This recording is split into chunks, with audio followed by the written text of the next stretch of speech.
Islam, Islam, Islam.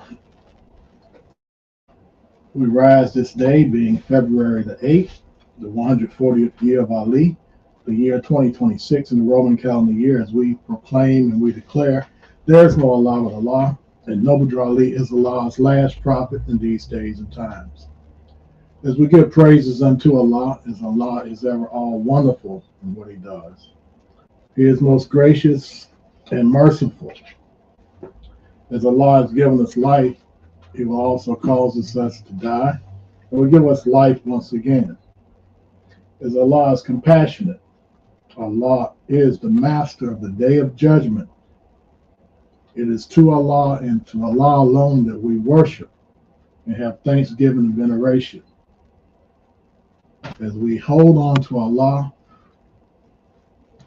we will stay upon the true path of righteousness toward the heart of Allah. We give praise to Allah for sending us in a special part of Himself, clothed in divine flesh in His most noblest image, that of Allah in the person of our holy divine prophet, Noble Drew Ali.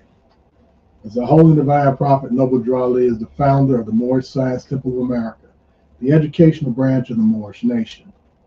It is within the Moorish Science Temple of America that one may claim his nationality, that one may adhere to the principles of our religious creed of Islam and Islamism. As we give honors to the Holy Divine Prophet, we give honors to who he gave honors to, that being Jesus, Muhammad, Buddha, and Confucius. Peace be upon all the prophets, the divine prophets of Allah. Also giving a special honor to the harbinger, the John the Baptist of this era time, Saint Marcus Messiah Garvey. As we give high honors to his organization, the UNIA, which posed a membership in the millions worldwide during its pinnacle. As it still functions throughout the United States in various chapters at this day and time, we give them honor for their leader and honors for all that they have done in this great work of uplifting fallen humanity.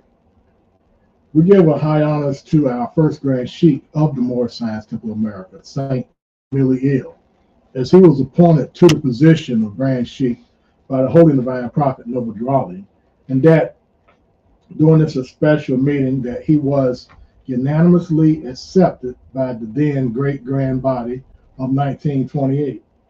Thus, Moorish Science Temple of America, 1928. We give honors for him holding on to all that the Prophet had taught, and for maintaining and carrying out the position to the best of his human abilities. As we understand that any man or woman who would take on the part of that of the divine, of that of being godly and righteous, that they're always going to be surrounded. They're always going to be opposed on all sides by the enemy of truth. So we give a special honor to any true divinely inspired individual. We give honors to those prophets of old, the divine prophets, because they are the special type of individual, that they themselves have been touched by the mighty spirit of Allah, as no ordinary man could carry out and continue to persevere without the intercedings of Allah. We give them honor. We give honors to our present-day Grand Sheikh, our Sheikh of Islam here in the West, that we affectionately call the Chief of Ministers, Sheikh Dr. Ras Saadi, who is the Moorish Mahdi, which means reformer.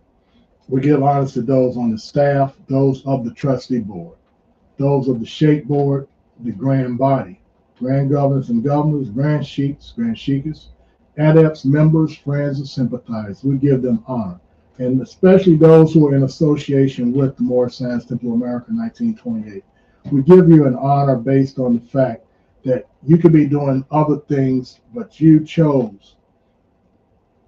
a conscious decision to aid and assist in uplifting fallen humanity. And we give you honor for it. Also, you have to recognize the enemy of truth, because without a foe, you never know your full strength. Without a foe, you never know your full strength. His thought must be developed by the exercise of strength that you may be to manifest, to demonstrate the possibilities of man. And we give honors to all those who stay upon the Mustaqim, those who are walking the righteous and living the godly life. We give you honor this day. But old Satan, he's doing what he does. We hold on to Allah, who is ever unchanging, and we exactly what Allah has prescribed, Islam. We're going to be reading the prophethood. This is a special reading by our Moorish Mahdi. And it's the tone for every visiting person and every new member. The prophethood. When it becomes clear that a certain person is a true prophet of Allah, the natural dictate of this realization is that his words, his instructions followed, and is obeyed. It is unreasonable to accept a man as Allah's true prophet, and yet not believe in what he says or not follow what he ordains. Your acceptance of him as Allah's prophet means you have acknowledged that what he says is from Allah Almighty, and that whatever he does is in accordance with Allah's will and pleasure. Now, the disobedience to him is disobedience of Allah, and the disobedience of Allah leads to nothing but ruin and devastation. Therefore, the very acceptance of the prophet makes it incumbent upon you to value his instructions and accept them without any hesitations whatsoever. You may not be able to fully grasp the wisdom or the usefulness of this or that order, but the very fact that an instruction has emanated from the prophet is sufficient guarantee for its truth, and there can be no room for doubt or suspicion. Inability to understand it is no reason for us having a flaw or defect, for a common man's understanding is not flawless. It has its own limitations, and they cannot be ignored altogether. Islam. Islam, Islam, Islam. As this is our Moorish Islamic Sufi Sunday School, and as we thank all those who have taken the time to join us and to study with us, and I use the term to study with us based on the fact that our teachers often give chapters. They give chapters from the Bible, verses. They also give surahs from our Quran of Mecca. And of course, rules, regulations, and the laws of the Holy Divine Prophet, and chapters from our Quran of the Moorish Science Temple of America. All of these are part of the learning tools that we have and prescribe we study. And that during the week, we have various meetings. And within these meeting periods, there's a lot of discussion. There's a lot of discovery within the scripture. Various scriptures that you hear from our Christian ministers, various scriptures you hear from our Islamic imams, from your rabbis, from your priests, ministers, etc. All of these are read or recited, but many are not studied. They're not by those who visit, those are members, those who become members. They hear it, it sounds good, and they remember it. When they hear it again, they can identify with it. But they've not taken the appropriate time and measurement to actually study what those particular scriptures are trying to convey. And even in that regards, they will not seek out some guidance or some clarification from those who are, in fact, the teachers. those who can actually explain the scriptures to them. They do not seek out those individuals, but rather they have the feel-good moments of the lesson being demonstrated or spoken on, and they carry within that what they remember.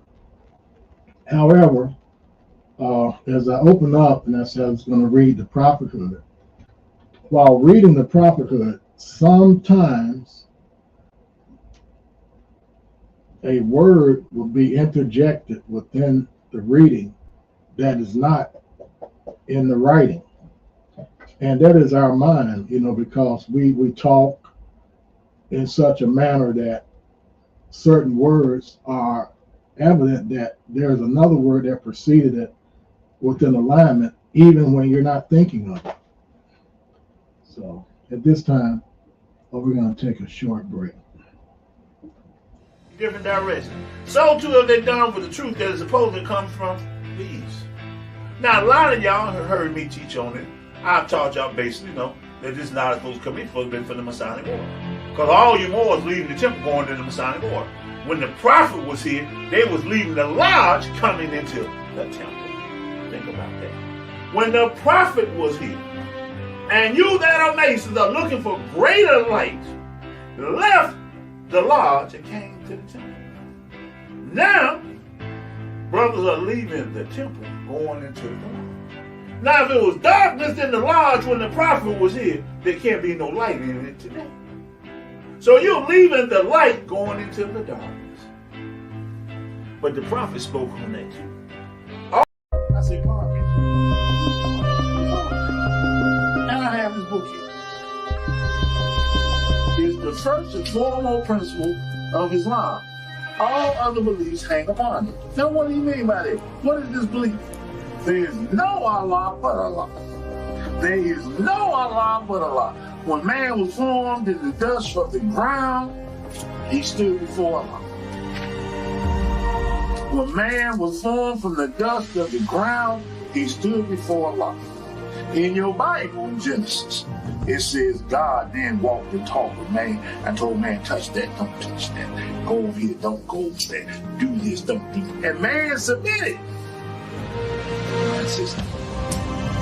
And when man submitted, it was peace and paradise. No harm came to anything in paradise.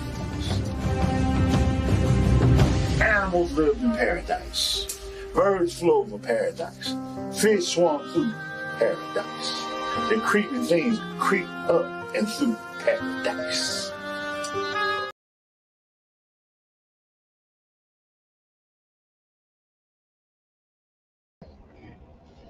Islam. Thank you for that. As we were illustrating and speaking on the fact that many of the scriptures that we've read in the past without any guidance, that we were able to, again, we remember the scriptures, but we did not study the scriptures in fullness. Therefore, we could read it and we would omit many things that are right there on the page. That's why we say take the time to slow down and study. And if you're not, that you should, in fact, call your grand sheik, your chairman, if you have a sheikh or sheik or governor, grand governor, call to get some clarification, some understanding, because you shouldn't just read it as with, okay, that's what it says, and you don't look any further into it, because for our leadership to take the time to point out particular scriptures and go in depth in the detail of understanding what is being conveyed. That is what we need. We need to understand the detail of what the scripture is trying to convey to us. There's one scripture in our Quran of the Moorish Science Temple of America that we find to be extremely personal to what we go through, and that is the chapter 15. Now, chapter 15 speaks about Jesus going to be by himself to have self-examination. And in the Bible, it speaks of the day before he is turned over to the Roman soldiers, or to the Jewish soldiers, that he prayed in the garden. He meditated and he prayed. But it says he prayed so hard that he was bleeding tears of blood. In Al Quran, it says he was examining himself to see his worthiness. He took this time to contemplate his frame in such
Islam.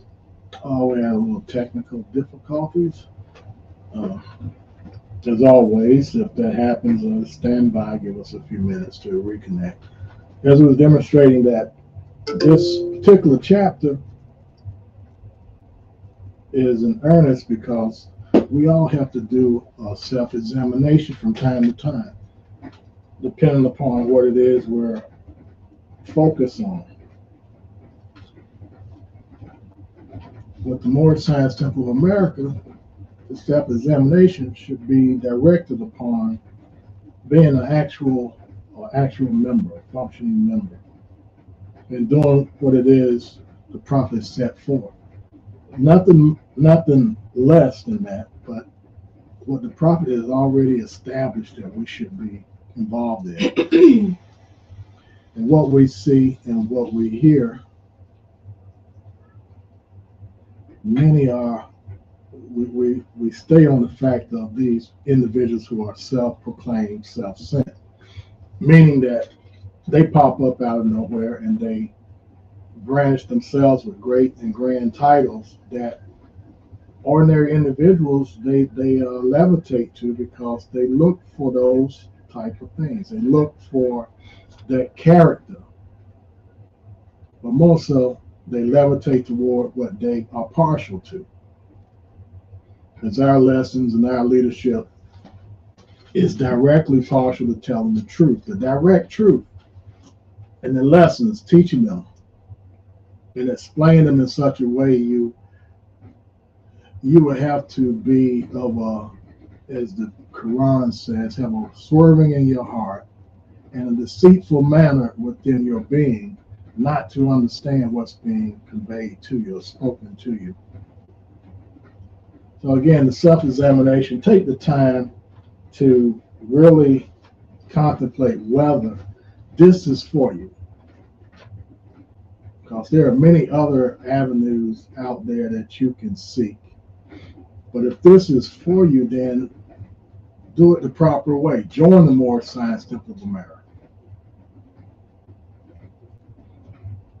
You know, the misunderstanding is, you have all the Moorish Science Temples of America. And I say, yes, you do, because the society provides for freedom of religion. So whatever you want to call, whatever you want to pray to, whatever you desire to do, you can do that. But it doesn't mean that it's right under the eyes of Allah. It doesn't mean that it's right. It just means that society has an open door where you can be all that you want to be, whatever you want to be.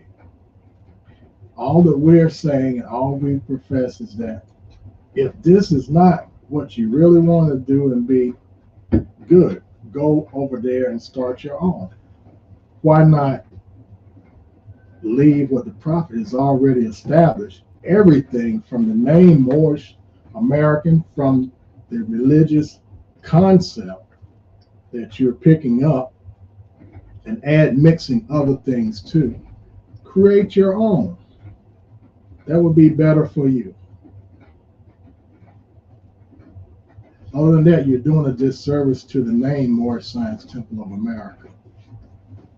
So anyway, with that, we're going to yield the meeting to our Grand Governess, Sheikh Said Hill. Again, contemplate your frame and see if what you're doing is in fact truthful to you. And first and foremost, you have to know what the truth is. So find those who are able to teach you that. So we leave you as we came, and that's in the best of ways. It's in peace and love and praises unto Allah Almighty. Bismillah, Bismillah, Bismillah. Islam, Islam, Islam. Islam, Islam, Islam. We give praises to our Father God Allah for simply allowing us to experience another sneeze. Just to embrace another day, to stretch our arms forth, to definitely have another opportunity to get it right. Excuse me. Another opportunity to right a wrong, another opportunity to continually grow strong. We give praises to our Father God Allah for that.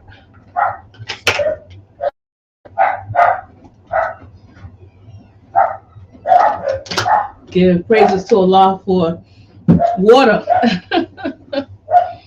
Give praises to Allah for all those things that are absolutely necessary for us to be in perfect alignment with the truth.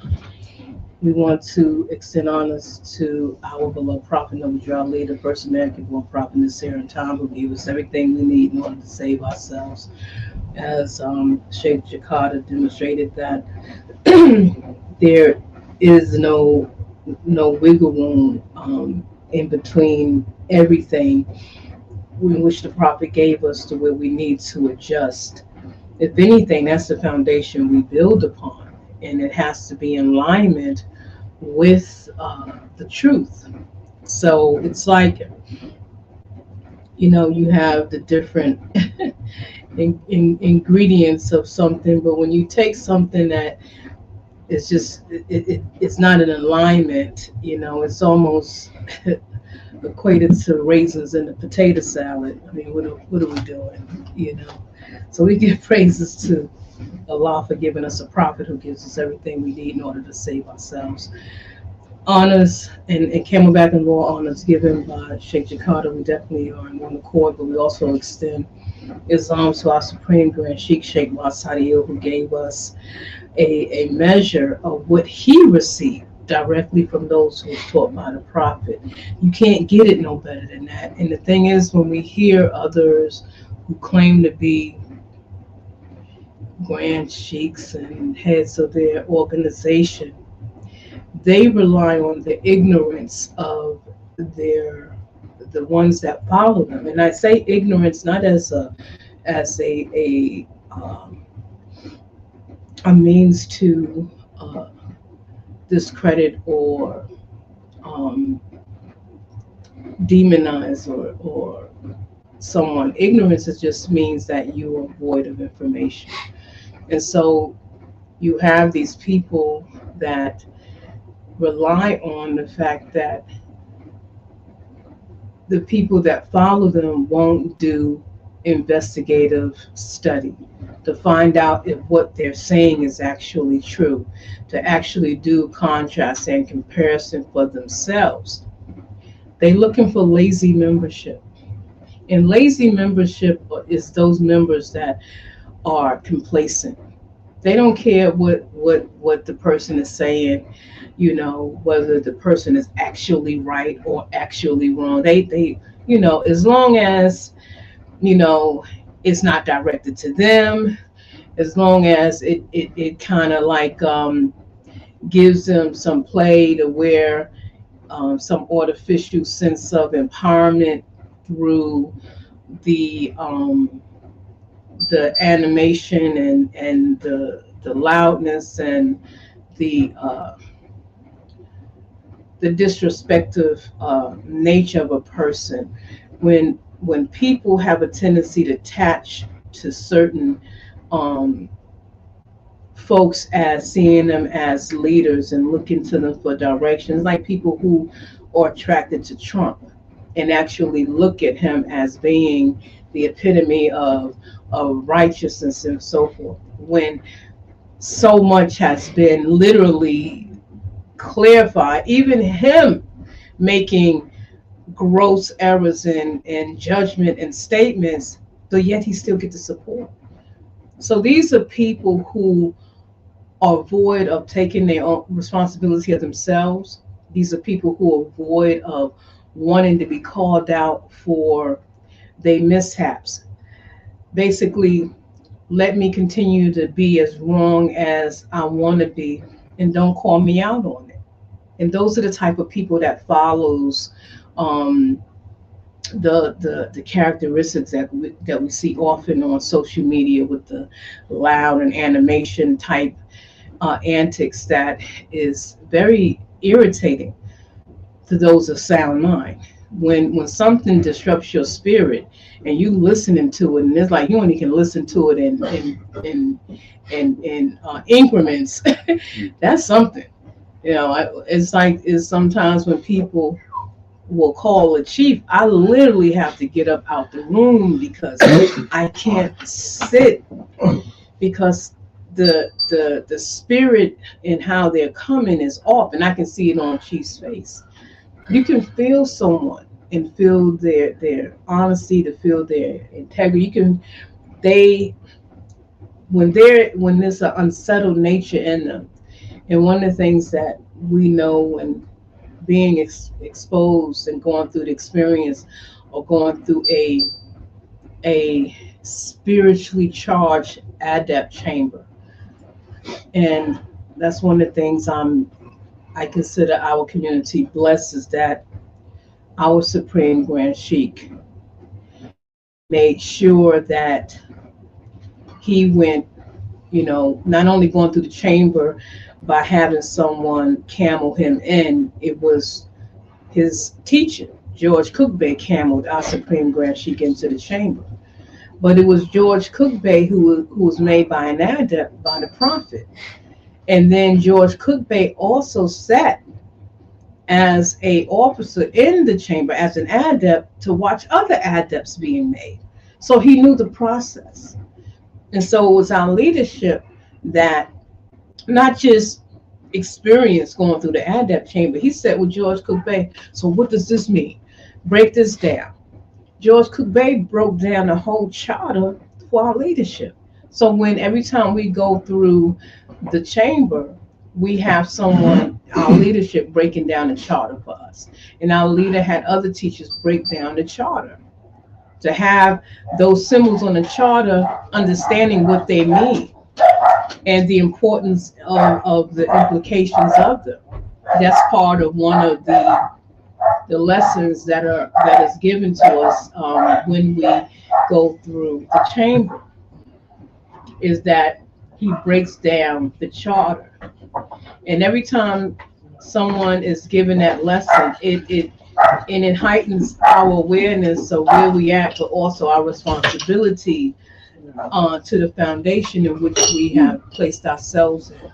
So when, as an adept and then as an officer, having gone through countless chambers, it's a quickening of the spirit that we go through. One of the things we often tell people when you go through the chamber, that whatever's in you is going to come out of you. That point blank period. And Chief has demonstrated that so often when we have seen people go through the chamber, and then when after a short time, that that lower self just kind of just peeks his little head up, and there it goes. It's a quickening. And so when we make adepts, it is a bonding. It is a special measure of that individual, and then those who bear witness, is that it is our duty to maintain that tradition and to maintain and protect the integrity of what that position is as being an adept. And so I've been through many chambers, and it's always a quickening. So we want to extend Islam's to our Supreme Grand Sheikh for being a vanguard of the truth. It's kind of interesting when he bear witness to Bailey Ill taking people through the chamber, and this was at the time he was taking people who would eventually become members of our community. And Chief was in the back room. He said, I couldn't take it anymore, and had to stop Bailey Ill and say, what are you doing? This is not how people go through the chamber. Oh, Bailey Ill, I forgot. Our Supreme Grand Sheikh just basically, he was asking Bailey Ill what he doing. Now, here's other people who, some of them are now Supreme Grand Sheiks and Supreme Governors and all and other entities and so forth, was taken through the chamber. Even the so-called Tahaka, whatever, all these people who've been taken through the chamber by someone who don't even know how it's done. Our Supreme Grand Sheikh didn't show them. And then the people that went through our chamber, guess what? They forgot. They can't remember because they was part of going through the chamber, but they don't know the essence of everything that goes along. That's also protected. Right. And so when you're a member of a temple and you hear your leader is taking you through the chamber, but the person that took him to the chamber did it incorrectly, very incorrectly, it makes you question, well, hey, was I taken through the chamber correctly? No. It makes you like, wait a minute, what? Let me backtrack this and find out what the heck is going on. Oh, don't worry about that. We're going to create our own. And so now you have this nuance where other communities got to create their own essence of going through the chamber, which takes them out of that lineage of it being traced to Prophet in a mannerism in which he did it. That's why customs and traditions, no, it don't alter the nature of truth. When a prophet represents that one truth, you don't alter the nature in which he has placed forth. So if he's that one truth, you can't alter what he put down as, this is how we take people through the chamber. That's right. And just because you don't know it, then that's an error on you. So praise Allah for that. We got a leader that we ain't got to question whether we was taken through the chamber correctly or not, because we have been. All right, so we want to, as this is our Sunday Sufi, Amor Sunday Sufi Sunday school, we want to reflect on one of the exercises of mind that is a practice that has been also made as a therapeutic model, something that's older than the term itself. Meditation and Sufism is how one strengthens their spiritual connection to the omnipotent. Is when you can sit still and meditate on thoughts and ideas and absolutely create the situation that is befitting for you. When our prophet said thought is the cause of it all, that is true. When you ruminate over past situations that didn't serve you, whether it was trauma, whether it was PTSD, whether it was a situation that was just heart-wrenching, your mind can't differentiate whether it's the present, the future, or the past. So every time you tarry back on that, you now done made your mind trapped into what didn't serve you.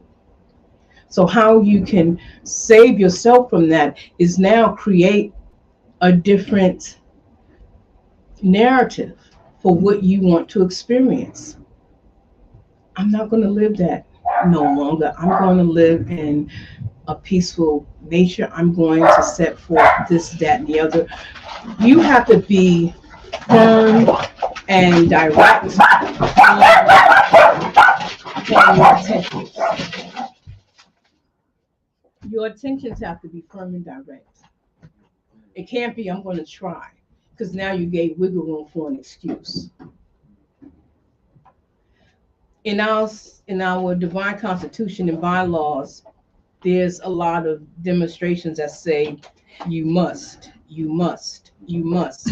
Not you try, not you should, not we hopes, because that's wiggle room for excuse. So we must be conscious of how we choose to live our life now, because when we say thought is the cause of it all, it's attached to our body's molecular structure. It creates disease.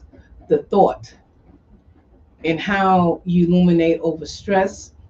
Now you got your body in a fight or flight mode all the time. Ain't no bears chasing you, but you're constantly on defense mechanism and not knowing why.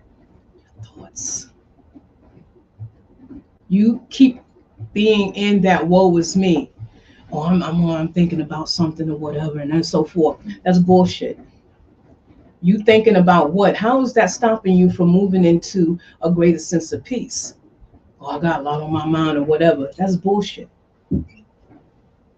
That's an excuse for someone that doesn't want to face what they have. So they give it a measure of, I got this, that, and the other, but what are you doing with that? If you're not actively making a difference for yourself here, so your outwardly expression can definitely parallel that, because thought is the language of the mind, emotions is the language of the body. But what your thoughts is going to connect to your body, because it's going to cause your body to react.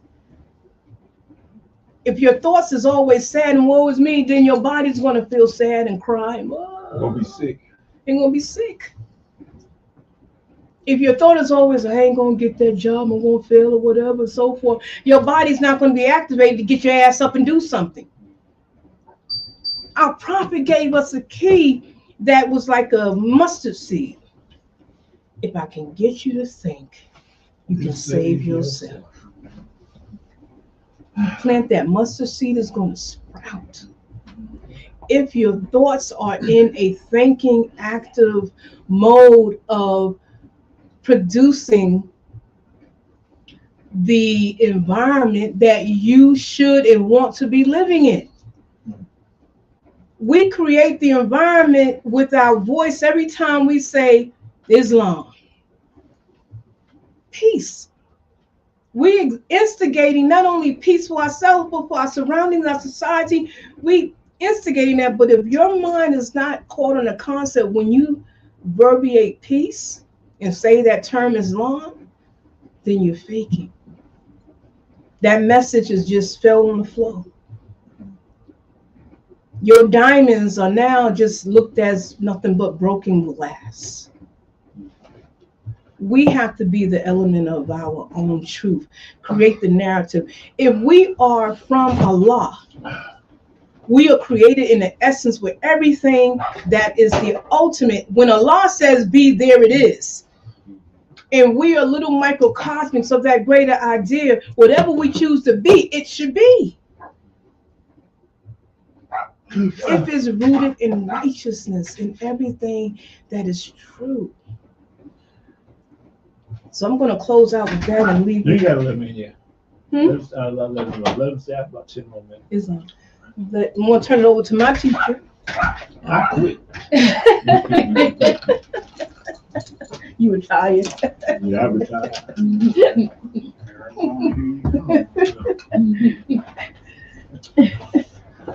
I quit.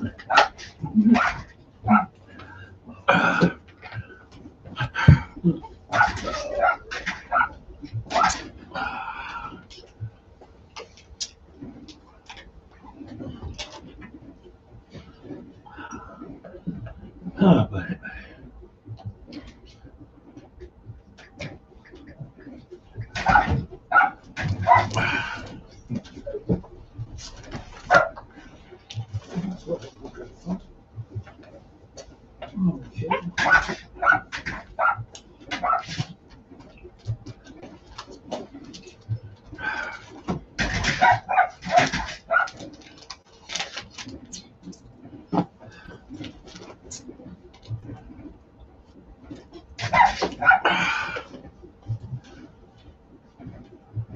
I rise in perfect praises to Allah, to whom all praises is due. None others do praises but Allah. I give high honor to Allah in the person of our holy prophet, Drew Ali, the manifestation of his strength, his ideas and conceptions, and the love to our holy prophet, Drew Ali, this day, yesterday, days yet to come, Islam. You know, I've been stuck with this dilemma. And the dilemma is because your sister called me a couple of days ago. And she was telling me about her brother, who became a Moorish American while in prison. And while in prison, go ahead and open the door now. While in prison, he became a diehard. He started believing in the stuff that these other brothers they told him. And in his belief of that, led him to file lawsuits and stuff. And his sister was telling me that he died last year, and that she went to see him in the hospital and stuff before he died. And she believed that the department had killed him because of what his paperwork he was filed. So she sent me some stuff. So I'm looking at it. Well, I get mad as hell. First thing is, I should shoot these niggas. First thing comes to my mind, these niggas need to be shot, castrated, threw in the water, you know, peed on, etc. Because these Negroes actually gave this brother some stuff that has nothing to do with the Moorish Scientific America. Let me just read you some of the stuff that they got on their paperwork that they gave to this brother.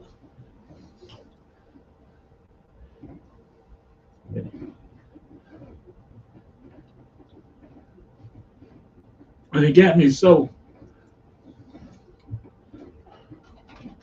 I was like, hell to the no.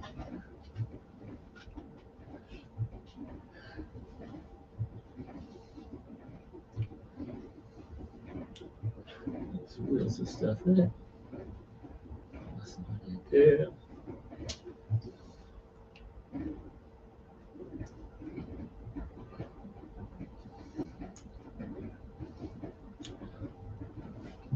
Here go one of the papers. And this says, Card Supreme, cited Supreme Court decision, presidential pardons, acts of Congress. Treaty of peace Louisiana's a purchase. Presidential pardons. The Armistead Mutiny. Treaties of Guatemala, Dred Scott decision, extraditing articles of stuff, and your mama. And I was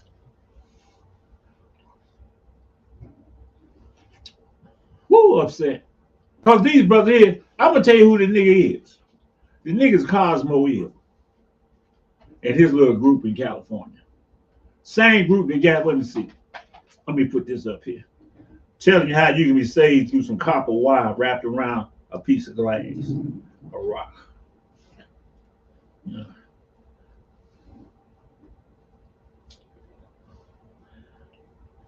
I'm not amazed. Maybe my link is no longer okay. I used to be amazed at stuff. But I'm not amazed at stuff that our people do anymore.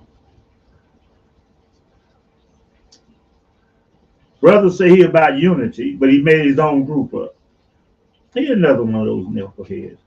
Well, you know, I didn't see no unity, so I want to start my own temple. Okay. So you furthered the division. And your people believe in that dumb stuff. I had this brother that was with me, I ain't gonna say his name, and he was in prison with me. He got out on the streets, and then he texted me why he wasn't gonna be with me no more, because I'm too divisive. But then he went and joined somebody else's grandbody. But all in prison, my teaching was what he wanted. But he got on the streets, my teaching too divisive. But you went and joined another body, and they fired you. And hold up his degree of. Yeah, he hold up our degree. Yeah.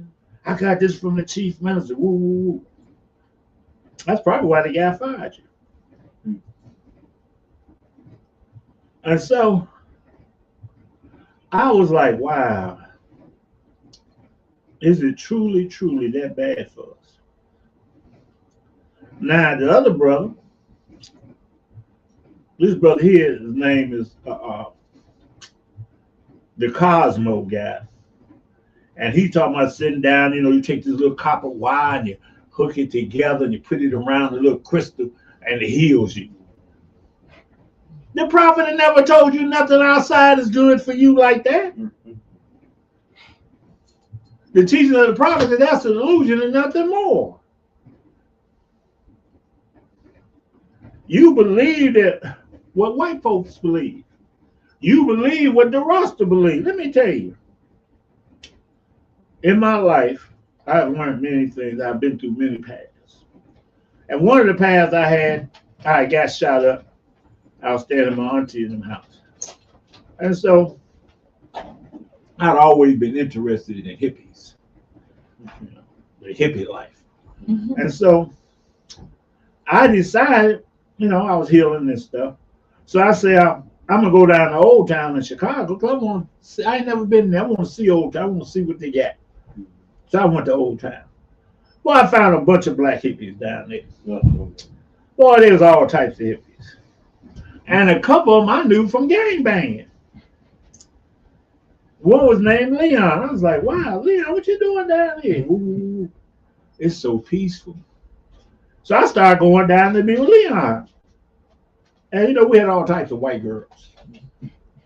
You just look at a white girl, she drop her drawers. You know, because you was that big black stud, whatever. I mean, I can't find it right now.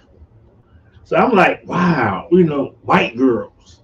You know, I ain't got to do no fighting. And I can sit up here and just smoke grass all the day and take acid. I took all types of acid. Microdot, Hitodot. Man, I used to sit up and just watch the wall drop. I just high as hell. I mean, I got so high one time I was coming from Alice's Revisited restaurant and a giant cat was looking at me like a mouse and I ran. You know I was high as hell. I kept on hearing meow, meow. I said, what the hell? It's getting louder and louder. What the hell? Then all of a sudden I see the cat. He was across both streets had his paws, he's looking down at me. I ran like hell. I thought I was a mouse. So this cat said eat me like I'm a black cat too. I ran like hell. You know, black cats don't play. So I ran like hell. I was running all the time. Matter of fact, the sheriff, Elrod's son, he used to be around us. He would get high around us. But Elrod was the sheriff. I guess he went back to his dad and he changed over because now he a sheriff. He's busting everybody using bad dope from. So that taught me a lesson. You know, he may act like one of y'all. When he go back home, he back to his people. I have to admit, there was some good days for me. There was some very good days. I met a bunch of people on both sides of the spectrum. Two types of Europeans. I met them on both types of the spectrum. I had the chance to get close to them again and watch them how they played and what they did. And some of them were so sincere. You know, some of them helped me fight the Klan off. So I have to admit, there was some of them that were so sincere. So I can't dislike Europeans like that. You know, I have to watch them just like they got to watch me. And, so I got through my hippie age, you know, burning incense, having sages, you know, smoking reefer, laying on the floor. I remember this one guy, first time I seen a $10,000 bill, a note, was this guy that Leon wanted in his house. And he was charging everybody $150 a week to stay in this place. It was beautiful. I mean, it was the man. I ain't never seen a $10,000 bill to me. And he had about 4 or 5 of them. Man was rich. Brother, this European was rich, man. And so he had this thing. This I got to stay in the house for free. He was talking this stuff. He had all sitting circled, you know, psychological stuff, and asked us questions about you start a sentence. Then he stop you wherever you're pointing. He throw it over here until you finish the sentence. Then he stop you. So my sentence got to be the little dog guy by the light. So I explained to the dog guy by the light waiting to rob somebody. So he looked at me. We got to talking, and he told me I could stay in this place for about a month. It was a 10-room apartment built on the lake, north side of Chicago on the lake. 5-bedroom apartment. Had fireplace, everything. You had to pay $150 a week to stay there. And I was like, I got no damn $150 a week. But I talked to the guy, and he let me stay there for 2-3 months. But I seen all types of things in there. Man, I seen they had parties where they put beads in the dog butt. I mean, they just doing some way out stuff. And I was like, but one thing I loved about the party, you can screw anybody. The white girls, you can screw any white girl. Just look at her and say, come on. If she smiled at you, come on, P. Diddy. That was worse than P. Diddy. You had to add the, they was even doing each other. I was just like, God, dog. You had to sleep with your back against the wall. Because they was wild. Listen. So when I see today, the population of the day with the brother going back to the beads, the wire, the copper wire makes you feel good, you know, your energy. I remember all that shit. I remember I got some stuff from this European girl, fine European girl too. Had no booty, but she was fine as hell. And she thought I was Moses. I was like, wow. I had fun with her. Then I met this other white girl, and she said, I know you. I'm lying. Yeah, I know you too. Boy, she went. She got a cab for us. I think I'm going to her house. I'm so high, I pass out. So we stop at the Alice restaurant where I knew people at just before I pass out. And I woke up, I was there by myself in the back room. And she had left me $1,000. I never seen her again, but she left me $1,000. And they may have been more than $1,000. I don't know. They could have took some of it. But I had $1,000. I was happy. And now I look at the brothers. I'm like, why are you going over there borrowing that hippie stuff? A glass thing gonna make you better, or you go over there and you adopt the Egyptian stuff. Now you want an unk on your neck. Don't you know this is what the prophet gave us? Don't you know the prophet gave us something? I wear prayer beads because I pray all day and all night. I make my life for prayer. See, they tell you in Islam you got to pray 5 times a day. Well, why don't you make your life for prayer?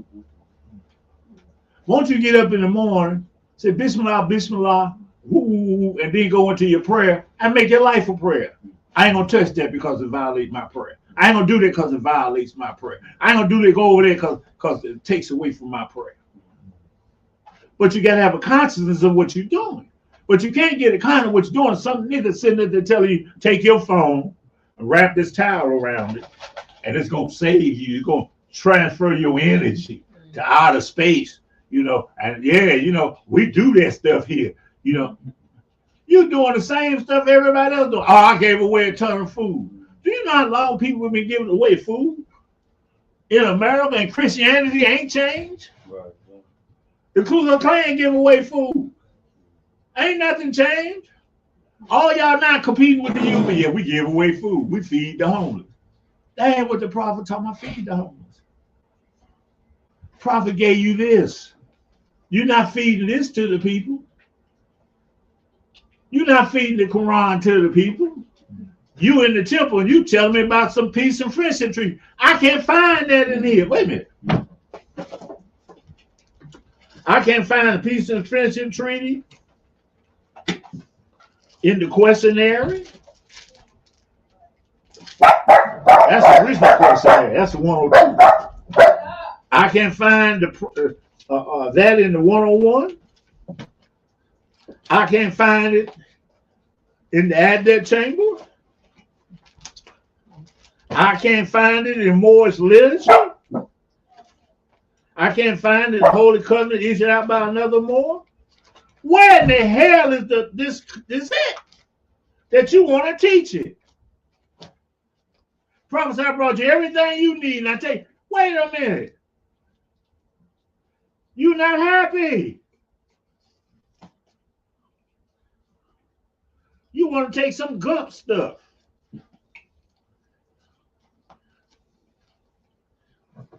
I don't see none of that in the prophet teaching. I'm looking for it. It should be in the questionnaire. I don't see it in the questionnaire. Yes, you know, the peace and friendship treaty, you know, we got to go by that. And half the Negroes that's going by it don't know it's a commercial treaty. What is the commercial product of the treaty? Slaves.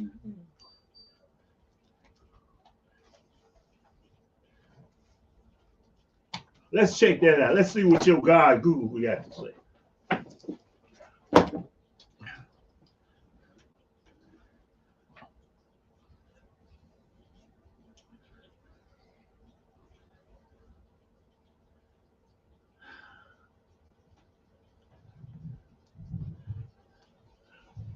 What kind of treaty is the peace and friendship treaty? Not the Tree of Peace, I said peace and friendship treaty. Peace and friendship treaty. The term peace and friendship treaty is the generic name for the various bilateral agreements through history, most notable Moroccan and American Treaty of 1786, the Indian Treaty, but let me go some more. These treaties generally aim to establish peaceful relationships regarding trade and to ensure mutual security. Let me see. Let me go to marker.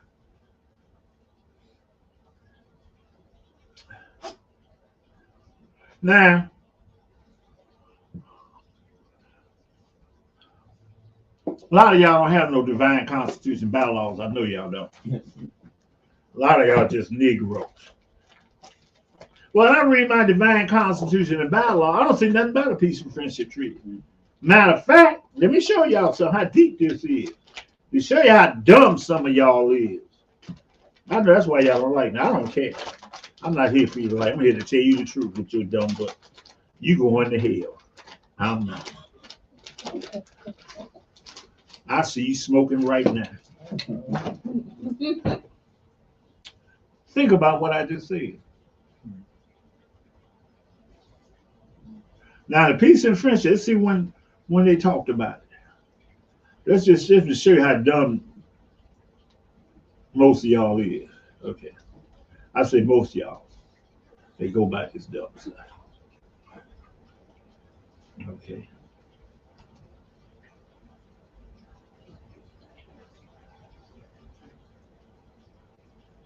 I don't want that. Peace and Friendship Treaty. Now, this was in 1786, right? Let's go to Act 6. What happened in Act 6 in the year 1779 to 1865? Names was given to slaves by slave traders in 1770. Oh, wait. You say what names given to slave by slave? Wait. Let's go back to the keys. What are some of the marks that Satan the Beast put upon the Moors in 1774? Wait a minute. So the prophet talked about what happened before this here, right? Now this happened in what? 1779. This happened in 1786. Now in 1786, the prophet took us all the way back to 1774 when the European formed himself into the nation. Now, when they formed themselves in the nation, they labeled us Negro, colored, black, and Ethiopians. They became legal in 1779. So in 1786, who signed the treaty for you? Huh? Who signed this treaty for you? Because if the treaty is a contract agreement between two or more parties. Who signed this treaty for you? Nobody. You was commodity. Any, meeny, miny, mo. Catch a nigga by his soul. If he hollers nationality, let him go. Where that come in from? When you getting on the ship. Look at the peace and friendship treaty. I always tell you get to port, we're gonna free you. You get to the sea, we're gonna free you. We'll do this, we're gonna free you. We'll do this, we're gonna free you. Y'all ain't seen. Y'all the dumbest niggas in the. Y'all studied everything outside with the prophet, bro. Y'all spend more time. Good thing the prophet. Woo. I was finna say some slick stuff, but I ain't.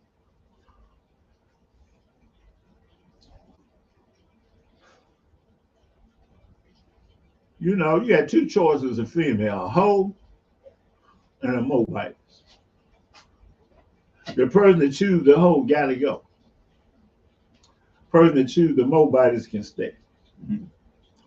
We don't need no more hoes. What do a hoe do? Prostitute herself. What do a Moabite do? She propagates the faith. She teaches it to her children. She gives them a better life, a better understanding. This is why we call the nation her. This is why we say her.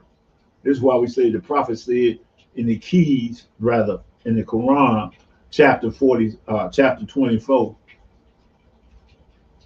about the covenant. It says, "Ye are the children of one father, provided for by his care, and the breast of one mother giving you the suck." Who is the father? We know the father to be alive, but who's the spiritual father? Spiritual father started more scientific America, the prophet. Who is his wife? The more scientific America. I'm not talking about his physical wife, his spiritual wife is more scientific America. And you go into the temple to learn. You go in the temple to study. You go in the temple to learn to breathe.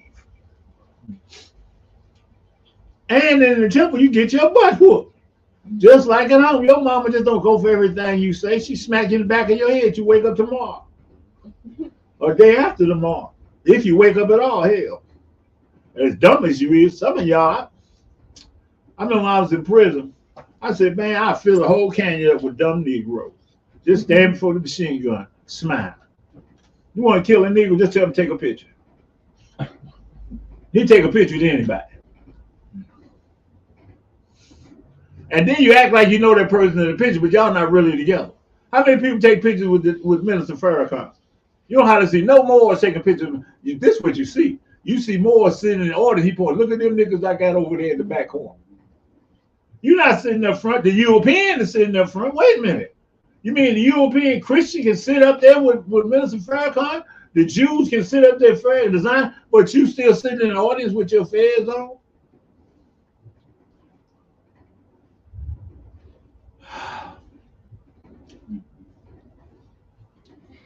So anyway, I got to talk with this sister. These brothers and taught her brother, these other knuckleheads. Sound good. You get flies with shit. You don't get flies with nothing. And I've been there where this brother was at. I've been in prison. I was in the pits, the dismal crypts, when the law first came for me. But I was stupid. I had to go there 3-4 more times till Allah woke me up. As I think on that, I thought what the prophet said. He said, in due time, Allah divinely ordained him to be the prophet. He had to go to a multitude of people. You know, the prophet was doing witchcraft. Okay, and you know, your prophet was selling lotto tickets, and okay, he did all that, but he wound up the prophet. Well, I'm just talking about his past. Y'all don't talk about y'all damn past. You don't talk about George Washington being a rape artist. I remember I went to this meeting, and these had these elite Europeans, and it was so stupid because the meeting I went to, it had the white George Washington and the black George Washington, the black Thomas Jefferson family, and the white Thomas Jefferson and the black Thomas Jefferson. They debating. They debating over this stuff. Yeah, we killed Thomas Jefferson. He screwed our mama. Yeah, he cut our titties off. You know, he did all that. We proud. So I'm sitting there. I said, I'm tired of this.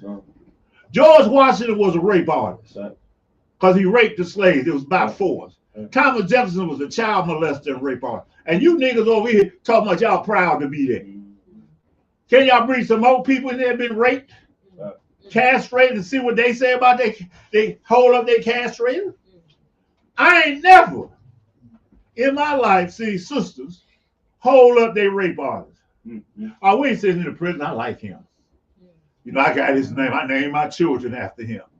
I named my household after him. And they was fighting. I was like, wow. And one European woman, she got so mad at me, she wanted to hit me. I said, you know how your grandfather died? He was coming from the female slave quarters in the wintertime.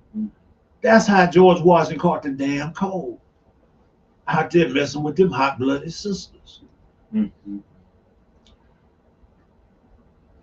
Thomas Jefferson was a child molester. He took that sister underage all overseas to have sex with her and never set her free.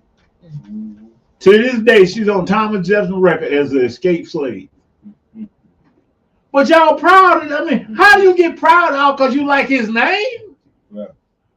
That's what these brothers say. Oh, he said he's a supreme grace. I like that. But he can't trace himself back to the prophet. Don't you see the damage that we have done to us, the mental damage, and you ain't trying to straighten it out? But I have to say this. That brother was like me.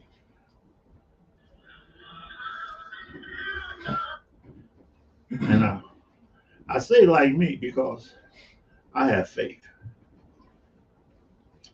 You go into the lessons and it tells you the 3 stages: belief, faith, and fruition. See, in the blessing, this is the blessing. Even though these people lied out of both pantyhose legs, if they gave him a Circle 7 Quran, a questionnaire, and divine constitution of Allah, while he's in an institution or on the streets anywhere, salvation was his. the door was open for salvation once he picked up the Quran and read the prophet's words, and it began to sink into him. His chest began to swell up. He breathing out. When you see him, he's talking about the prophet. He's breathing out. He's walking the prophet. You know? I used to tell people I can't do that. When I was a cracker, I can't do that. Why you can't do your religion? No, because of my mama. That's my religion. You're the children of one father, provided nobody carried the breast of one mama. I sucked on one mama's breath. Forget you. I'm not ashamed to say that breast I sucked on was my first breast, or my second breast, or my third breath. But if he came into that consciousness, what the prophet said he needed us to get into the consciousness, the wonders of mind. And this brother tried to fight for his freedom, whatever he was using. He died a monster because he was into more than a believer. See, a lot of y'all are just believers. You play like you more. You come here at services, you play like you more. You go to temples, you play like you more. After that, you put a little rock on your neck with a wire around it. You walk around with a dog collar. You put on your pimp hat, your pimp clothes. You blonde your hair, you look like a hoe. You ain't dying no more. You're going to hell. And the devil waiting for you. You showing your breasts and stuff. The devil waiting for you. He ain't waiting for me because you know I'm finna pass him. I'm gonna shoot fast like a rocket. He would say, I wish I got that nigga there. Boy, if I could have got that nigga there, I could have saved some devils. But a lot of devils get burned up because of me. Y'all don't know that. Take Tahaka Trump Jr. That devil there. You know, I was talking with somebody the day before yesterday. I said, you notice that nigga has not had me on his show since he had me on his show. That nigga has not had me on his show since he had me. Now you got everybody that's coming on his show 2-3 times.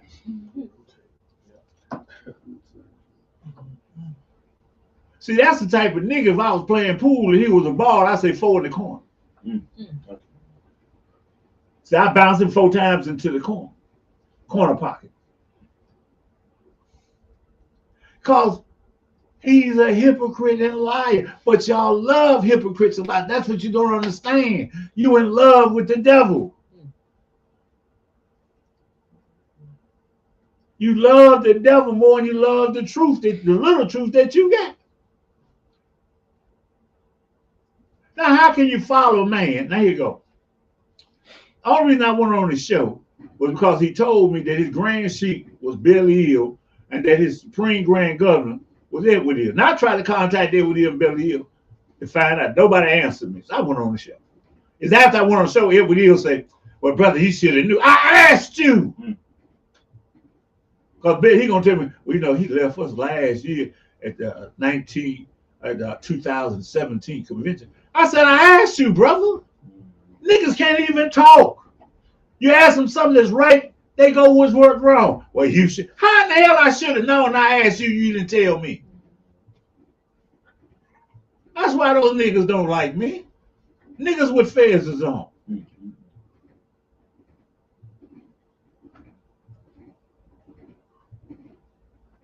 But he had all these other Negroes on his show. He even got Muslims come on his show. Why you don't want me on the show? Because he can't tell those damn lies. Well, I'm going to tell you the truth about the marriage. I'm going to tell you, nigga, you don't know nothing about that. Billy Hill was a faggot and lied 95% of the time. Billy Hill brother Percy, I don't know why y'all sit around that nigga with a fez on. He be like, look like he's sucking on something. As soon as you walked in the room, you could tell he was a faggot. Man had a rainbow flag in the car.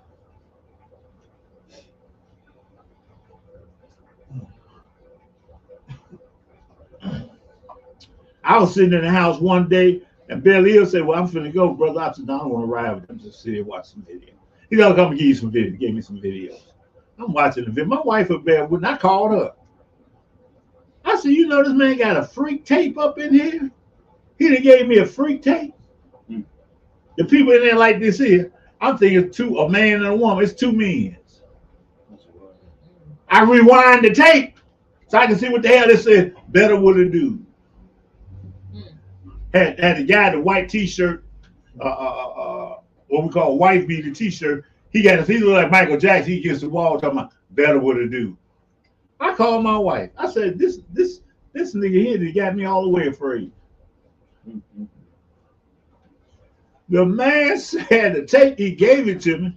He said, I'm gonna show you some of the stuff that we did since you've been gone with Braswell Bay and stuff. But Braswell Bay kicked him out the temple at that time. So I said, okay, let me see the video. I watched one video, I threw another one in there. I'm like, what the hell? What is these, two dogs? I'm looking at the I'm like, what the hell? I speed it up. It's a man on a man. I'm like, whoo, time to turn the channel.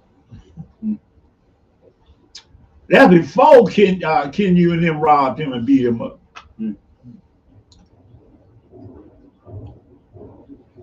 But that happened in 2006, I do believe. Yeah, because I went to court against Braswell Bay and them in 2005. People would get mad at me for telling the truth. I'm not gonna lie for you. I don't lie for myself.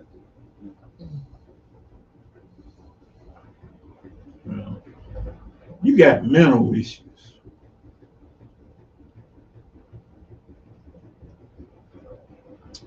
I was studying, going through lessons. I was like, man, why you gotta listen?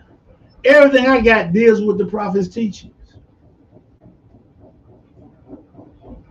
I had to understand law. You know, when you go to law school, you get a JD degree, a juristic doctorate degree. You just can't pick up a law book and understand what's going on. You got to have a concept of that. And in religion, you got to have an ecclesiastical understanding of religion. I said ecclesiastical understanding. You reading the book don't mean nothing. Brothers tell me last week, I was reading your book, I'm your student. You ain't my student because you read a damn book. I read your book. I don't care if you read my book. I didn't explain it to you. You doing that old bubble gum. You think you're intelligent enough to understand. You're not intelligent enough to understand everything because you ain't trained your mind to understand what you see.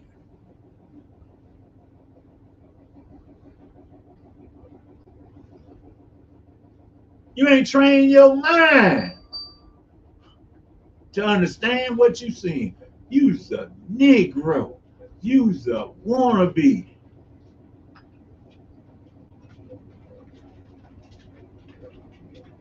I was talking with this brother supposed to know the law, David Edith and them. We was talking about Tahaka. I said Tahaka violated the law because he's supposed to turn all his stuff in.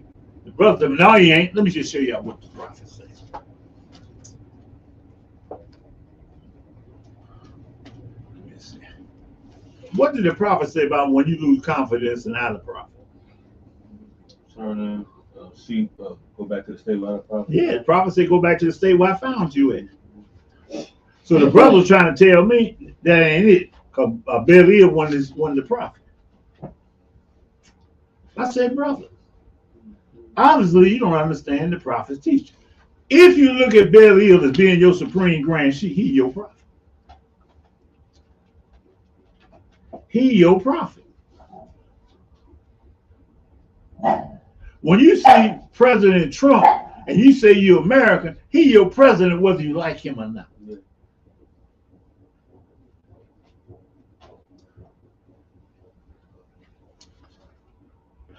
These brothers don't know the law. They just look at the law.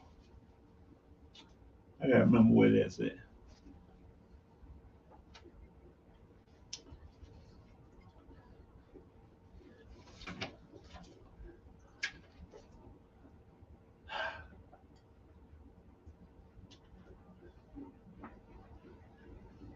I just see it. I can't remember what it said.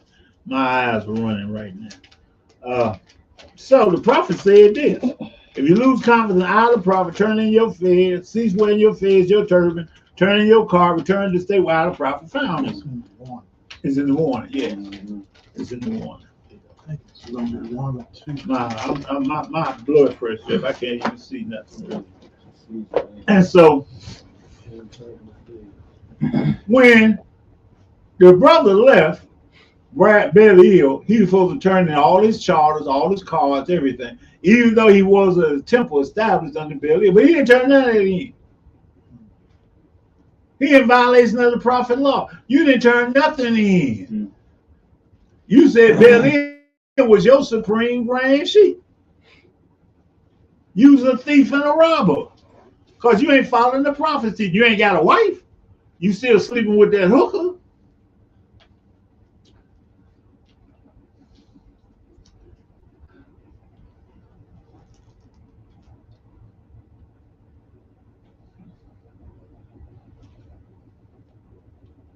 So if you folks turn everything in, now this is the thing. That means 99% of everybody that call themselves supreme grand sheets ain't that. Because you left somebody else. You call yourself. So you folks turning everything back to them. So if you left, let's say you left Joe and went over to the Bob's temple.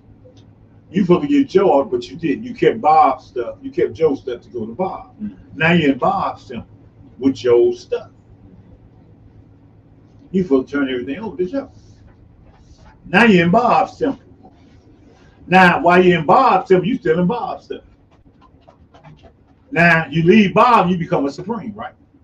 Wait a minute. Now, somebody leave you, they wrong. How is all of a sudden somebody don't like your teaching, what you're teaching? They wrong. You gonna talk about, man, yeah, he left, he was a hypocrite. Now, this is what Tahaka Trump Jr. told us. One of our former members, what was his name? William Allegor. William Allegor, I put him out the temple. He go over there with Tahaka. I got your member. This what this little nigga talking about, shaking his head. I got your member. I got your member. I said, man, I am glad that you are. Why I said, I am glad that you're removing. Thinning the line. Yeah, that's what I said.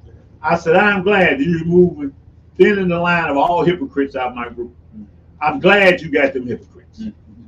He talked about the guy so much. Then the guy turned around and went with his other guy, Porter's Hill, over there in North Carolina. Then he come, well, you know, he wasn't nothing but a hypocrite. Well, you knew that when he went with you. But all of a sudden, he a hypocrite because he left you. I put him out.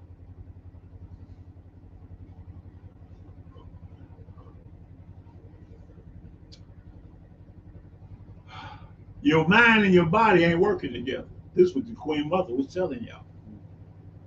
You're supposed to feel this. The energy, what you think it comes true. What you think it, like you pick up the weight. You thinking, wait, I'm gonna pick up this 100 pounds, I'm gonna pick up this 100 pounds. And your body picks it up, your body becomes big. You learn to dance. It starts up here first.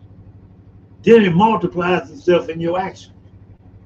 I had the people come over here from Nightline. They was looking all through that. Man, your house look like antique. I said, this is who I am. I breathed out. What did it say in the Bible? Allah breathed forth and 7 spirits stood before his face. But he also said it was darkness. Then he separated the darkness to the light, right? So now you come to my house, you see the light.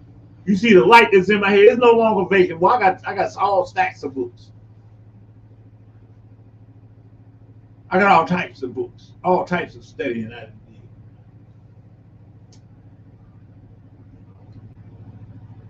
So she was like, look, say, this Negro a thinker. I gotta watch what I say. Cause when you get to a man's house, he got dictionaries, law books. He's a thinker. When you go to his house, he got Donald Groans, Playboy. You know that nigga ain't no thinker. Thank you. So. Yeah. He got everything but something to think. You ever know you go to them old European movies, every time they go on display, they got great libraries.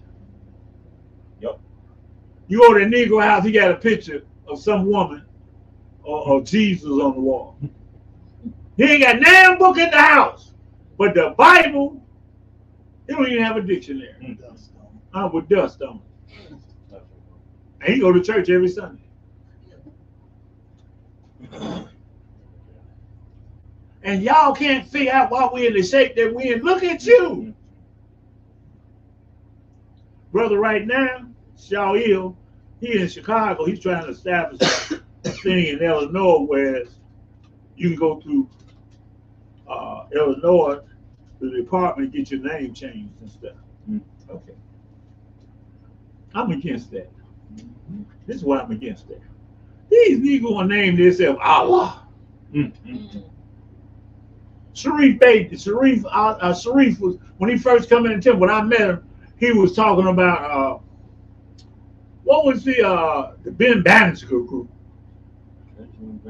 Yeah, he was Benjamin Banneker. I said the prophet didn't bring us no Benjamin Banneker. We argued for about a year. I have to give him credit. He held fast to that dumbness for about a year till I made him where he couldn't go around. He couldn't go around the truth fight, so he submitted. And then he joined me. When he joined me, his name was Sharif Allah Bey. I said, you ain't no Allah. You better drop that. You can't be no Allah over here. Ain't but one Allah. And it ain't you. See, brothers want to name this a Pookie Dookie the best name. Bey. Rocka Dookie Ali. They name themselves stuff they can't even go to. Minister Kareem El Bey Day. El Bey Day, yeah, D-E-Y. Where you get that name from? You stole that from another European. Even the Turkish European that was on television, Richard Bey, spelled his name B-E-Y. You the only niggas I know had bigger than D. We had a conference and the brother come there and his name was Day. I said, what's that, brother? What day is it? Are you Monday, Tuesday, Wednesday, Thursday, Friday, Saturday, or Sunday day? What day are you? He said, no. I said, the prophet didn't have that. Y'all reaching in a pile of shit and putting it on the table and expect me to look at it. I'm going to tell you that shit. And you shit. I know why your breath stink. I know where you've been eating it. I know what you've been drinking from. Even a dog don't eat where he shit at. You ever notice that dog go over that way shit and come back over here? He don't eat where he shit at. What'd you say? Don't give away dog secrets. You say, Paul, what? You have to bite me back, give away some more dog secrets. Okay, I'm sorry. I ain't gonna give away no more dog secrets. You're right, man. Because dogs gotta have some secrets. He said the prophet said you gotta have some secrets. And dogs got their secrets. They don't understand why people do over here. I know that. It's amazing. And then you try to say more science. You don't even, what in the hell is more science? Now, I'm a more scientist. What are you sciencing up? What kind of scientist are you? They got all types of scientists. You ain't solved one problem. But you're a scientist. You creating problems. You're going to take a little corn, you put the lime in the coconut, drink it all up. Put the lime in the coconut, drink it all up. That's the type of science y'all into. Y'all see it on television, and then you turn around and say, put the lime in the coconut, drink it all up. Put the lime in the coconut, drink it all up. The woman across the street, me and I, listen, I'm going to tell you, this is the truth. She been with me. When we first moved in here, I didn't know that old man, there was a woman that's across the street. They were mold. They said they were mold. So anyway, I was telling them something. We was coming in the house one day. She said, drink a little bleach. No, turpentine. Yeah. She said, drink a little turpentine. I knew that heifer was crazy. She would tell me, yeah, take a couple drops of turpentine. I'm telling you, what more science you got? You got to drink a little turpentine. Mm. But her husband died right after that, didn't he? He must have drunk more turpentine than I thought. Yeah, he wound up dead. I've been in this house 23 years, and I'm telling you, I done seen a whole lot of stuff. And I just recently, I was going over the website, looking at these fake mobile identification, and his identification came up. 2599 Stardust Trails where he lived at. Oh, I said, dang. And he was a young man, too. He wasn't that old guy we see. He been practicing that dumb stuff for a long time. Eventually, I found his wife laid out in front of the car. She had passed out trying to cross past the car. And I went out walking with my dogs and stuff, feeding the cats, and I seen him. And I helped her up. You know, I helped her get up by calling her brother and stuff, so he can come and get her, because I didn't know you can't touch nobody when they fell down. You don't know what's broken in. But I could watch you. And she was like, I said, okay, sis, don't worry, sis, I got you. We called, got her brother in the ambulance down here to save her. Yeah, go ahead. They want, you know, they're gonna drag you out one day.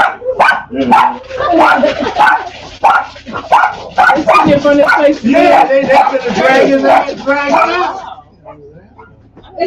I'm running up on game.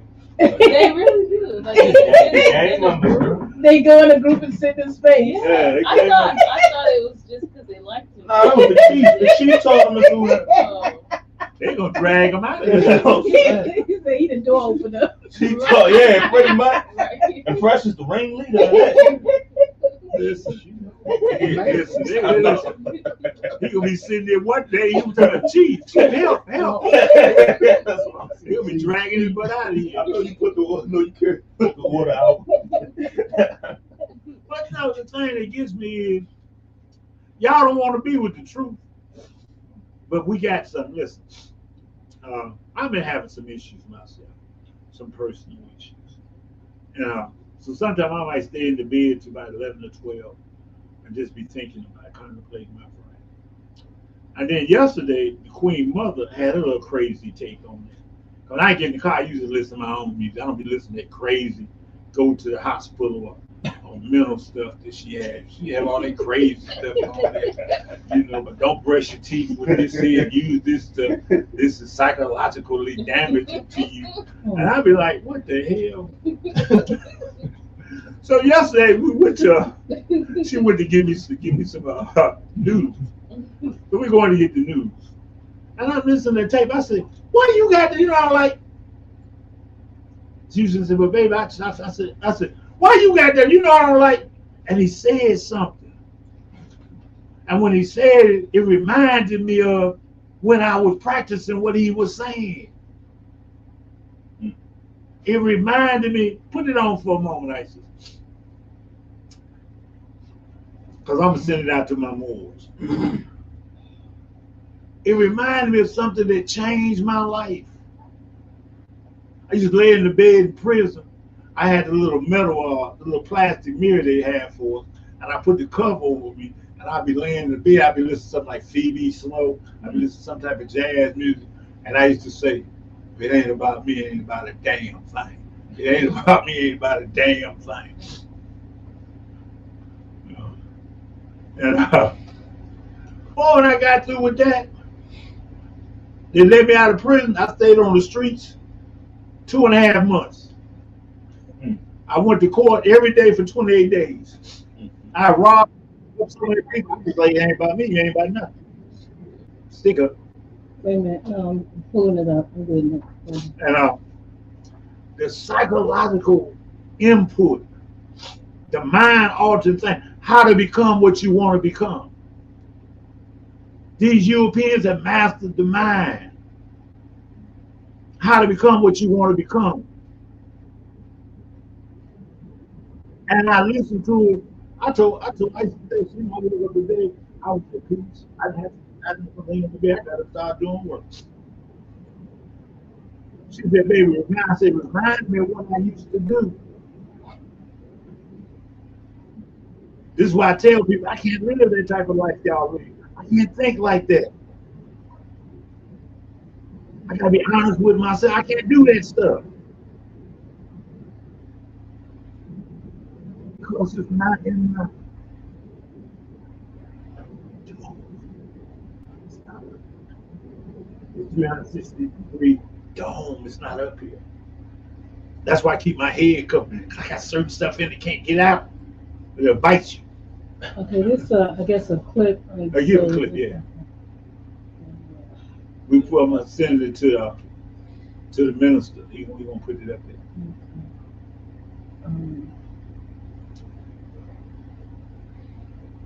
Many people are waiting for something in their life to change, to take away the lack or the separation of not having the life that they want. You work hard and you start accumulating abundance or wealth, and you start thinking, okay, I want the boat. When you get the boat, the experience produces an emotion that takes away the lack of not having it. But if you're creating reality and it's not working, back.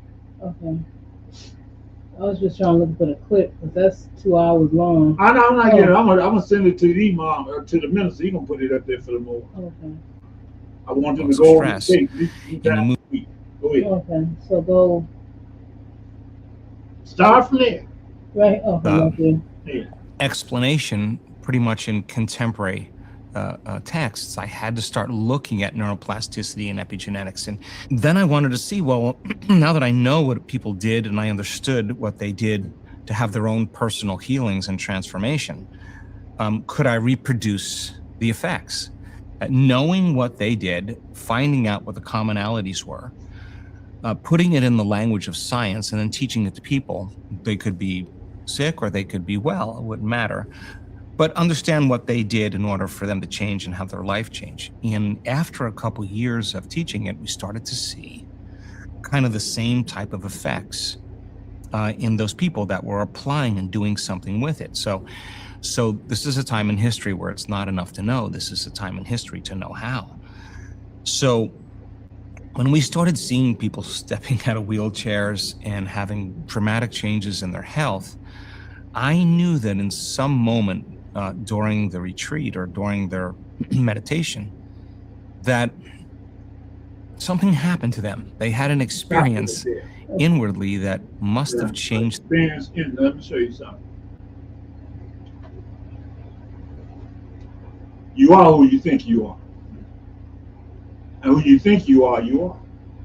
That's why the prophets say first step comes belief. Second step is faith. The third step is fruition. That means you become what you think. I showed you the picture when I thought I was a pimp, right? Didn't I wear pimp clothes? I don't wear suit and tie, did I? When I was a gangbanger, I had on the gangbanging clothes. I fulfilled the destiny of that thought. So I fulfilled the destiny of the thought today as a mom. Look what I got on. I make sure. Got my rings and stuff. I make sure. I remind myself who the hell I am. So you can't trick me. You can't come over with that sissified soft talk. You can't come over, take the wine, put the lime in the coconut, drink it all up. I don't go for that. Right or wrong. Because what? It's not my lifestyle. It's not who I see myself as. I check it. Put that part on. Okay. See, it's not enough to think positive. You got to go out and do it. You know, it's an old... because you can think positively with the 5% of your conscious mind. When I was younger, there was this thing come on television. It came on the Buzz, not Buzz Bunny, but Bozo show thing. They had a little cartoon, little fairy tale thing. And I never forget this fairy tale. Had this guy that caught the mermaid. He caught the mermaid. The mermaid said, "You let me go, I give you 3 wishes." And so he said, "I want my wife to be the finest woman in the world." Went home, his wife, the finest woman in the world. Went back, said, "I want to be rich," richest man in the world. Came back, he said, "I want to have all this land," got all the land and stuff. Guess what? His wife went crazy because she was the beautiful woman in the world. She would listen to nothing he had to say. She was taking the land and selling it. So he went back where he caught the mermaid and begged her. She said, okay, I give you one wish. He said, I wish everything was back the same. Mm-hmm. He wished everything was back the same. Now, this was the thing. The end of the story goes like this. It says, you can wish to wash the dishes, but you got to get up and do it yourself. Mm-hmm. I never forgot that. Mm-hmm. You can wish to wash the dishes, but you got to get up and do it yourself. All the wishes ain't going to change nothing. Go ahead, put it on.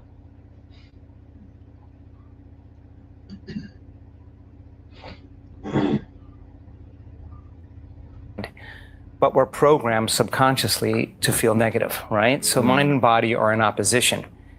And so the work is, if your personality creates your personal reality, and then your personality is made up of how you think, how you act, and how you feel, then the first step to change, to truly change, is kind of uncluttering ourselves from those programs. And we've discovered, based on our research, is the best way to do that is to become conscious of those unconscious thoughts. It's not enough to think positively, because you can think positively with the 5% of your conscious mind, but we're programmed subconsciously to feel negative, right? So mind and body are in opposition. And so the work is, if your personality creates your personal reality, and then your personality is made up of how you think, how you act, and how you feel, then the first step to change, to truly change, is kind of uncluttering ourselves from those programs. And we've discovered, based on our research. That was a clip. That was a short clip. Okay. Now, when I was, like I said, when I was in prison, I was going through this similar stuff. I read the book Think and Grow Rich. It's a couple more psychological books I was dealing with. And I remember my mama used to try to hypnotize herself, right? She had a little thing with a little squirrel, and she'd look at it, And it dawned on me, desperate people do desperate things. You do something because you want to get out that hole. You want to get out that hole so bad you're willing to look foolish. I just watched my mom. So I said, I'm going to do it this way. I said, I'm going to give me a minute and look at myself. It's about me. It ain't about nobody else. It's about me. Because, I pimped a little. And pimping is about you.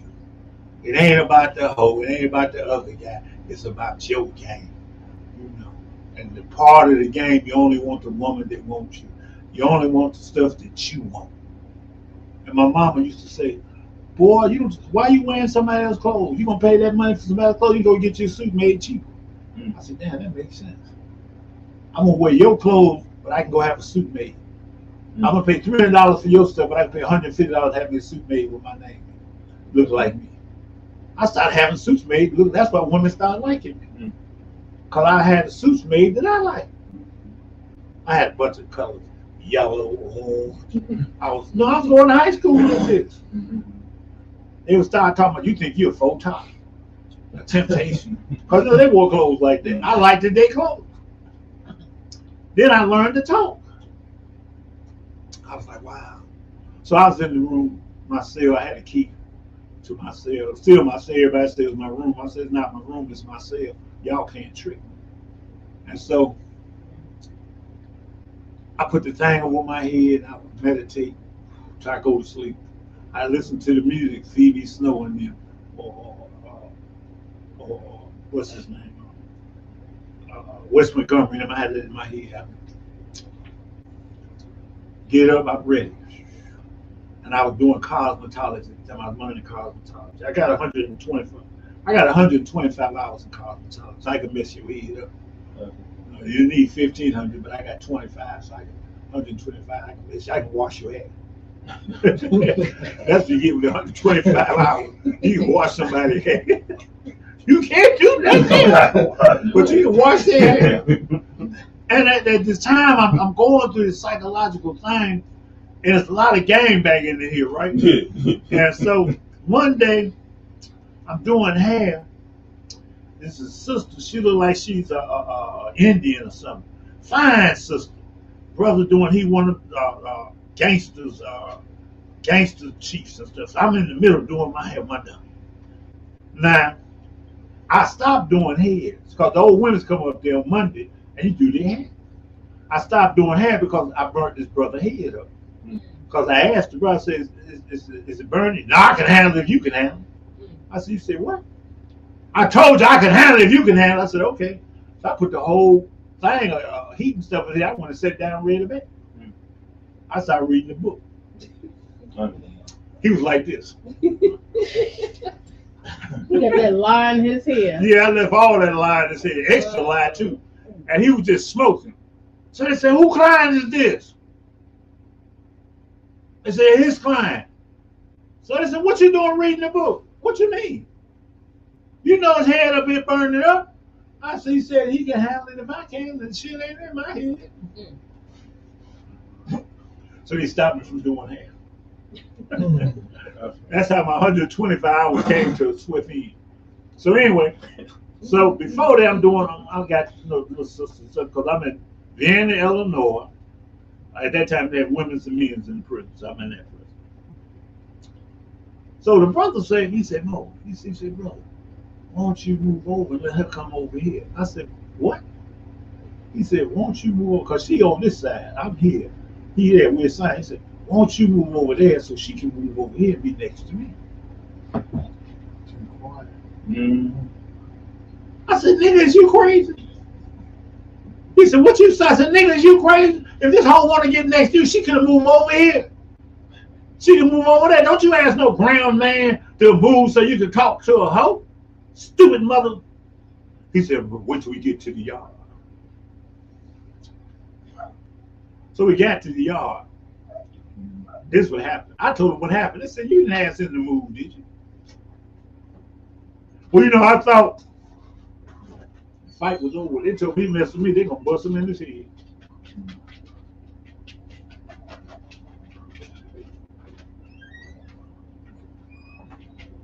Who out there? Home. All four of them come in. Precious is here, so she didn't escape. Pause. Who is that? Paul. Pause. See, I told his secret. He mad. So anyway, so at this particular time, I began to train my mind to do a certain pattern of thinking. I don't want to think like that. I couldn't figure nothing out like that. And it'd be some simple stuff. Like right now, a lot of stuff I don't try to figure out because I block it. Because I'm still not on that page. And when I used to let me listen to this stuff yesterday, I was like, be quiet, let me listen to this. So we listened to the tape going and coming. I'm like, because it brought back the essentials of my thinking. I don't think like a punk. I don't let little stuff hurt my feelings. I let big stuff get in the way, but then I shouldn't tire on that either, because I'm bigger than that. So I got a clause in my head to say I'm bigger than that. So that clause say I'm bigger than that, I'm bigger than that. When you think like a king, you can't be like a foot soldier. See, when you're a king, you sit in a throne chair. You know, and the king, if he got 1,000, I remember I told this to my guy out there in California. He said, you was never a general. I said, what you mean I wasn't a general? I had 150 people. A general had thousands. I said, no, he doesn't. A general do have, because we were talking about that guy over there in Haiti. I said, let me explain something to you. When you have a life of a man in your hand, and he depends on your right direction, you're a general. It don't make no difference if you got 10,000 or a million. If you got 5, their lives are important to you. You're holding this in your hand. He said, I didn't think about it like that. I said, because you're a dummy. I call him doctor. You know? So a lot of things according to how you thinking. You know? Can I be by myself? Yes. Because I was pimping, and in the pimping game, you gotta be by yourself. Now I took that over here to thinking this. I could be by myself. See, that's part of my forte now. I can be by myself because what I gained from this. See, you're supposed to learn from your past. You're supposed to learn the good thing because everything wasn't bad. You might have been stupid as hell when you was doing it, but you know, if you stop and you look at it, you say, man, I could keep that. I need to keep that in my pocket. This is why Sufism, they tell you, there's going to be a lot of things you're going to be taught. And the things you understand, put it in your front. The things you think you don't know, you can't just put it in your back. Because sooner or later, if you practice what's in front of you, you'll be able to pick out something in the back. See, that's how you're thinking. I put everything in the front that I recognize and know. The stuff that I don't, I put it in the back because I might need it when I get where I'm going. I say, I know where that is. I can pull it out of this backpack. I pull it out. It's your thinking. You can't be calm unless you headed there. Think about that. If you didn't come here, you had to be headed here. You can't come unless you're going in that direction. And then you get so weak in your mind, you go back to your childhood and you adopt the weakest stuff in the world. Hey, hurt my feelings. I don't know what to do. Hey. You was a punk. Man ain't got time to go all the way back to that time. Unless you want to get you some G.I. Joe, we can play Army. I have my sons and my stepsons, they tell you I got some G.I. Joe. We got on the floor, we played soldiers. I remember one time I was coming home, and my stepson, Rashid, he had his friend. He said, Chief, I said, what, man? Tell him, don't we play G.I. Joe? I said, hell yeah, we're going to buy something this weekend. We're going to get us some more G.I. Joe. He said, you actually play with him? I said, I get on my knees, and I keep him from cheating. Because he wants to cheat, because he don't know how to play the game. Don't know how to play with G.I. Joe. I got to show him how to play with G.I. Joe. And they said, what is it? I just told a young boy out there. He's driving a little motorbike. I said, what you want to be? He said, I'm going to be a lawyer. I said, what kind of lawyer? Criminal lawyer, contract lawyer, what kind of lawyer? Civil lawyer? He said, I didn't know all that type of lawyer. I said, you got to figure out which one you're going to be. I said, but you got to be good. He said, I want to be a good man. I said, how you be a good man? You help people. That ain't a good man. That's a sucker. That ain't a good man. A good man does stuff for himself first. It's like, I got all these people look at me to give me money when he comes driving down the street, stores and stuff. He seen the little sister out there with her baby, and I played with the baby and stuff. That's a good man. But first, I got to be my own man. So first, I got to be the man to me.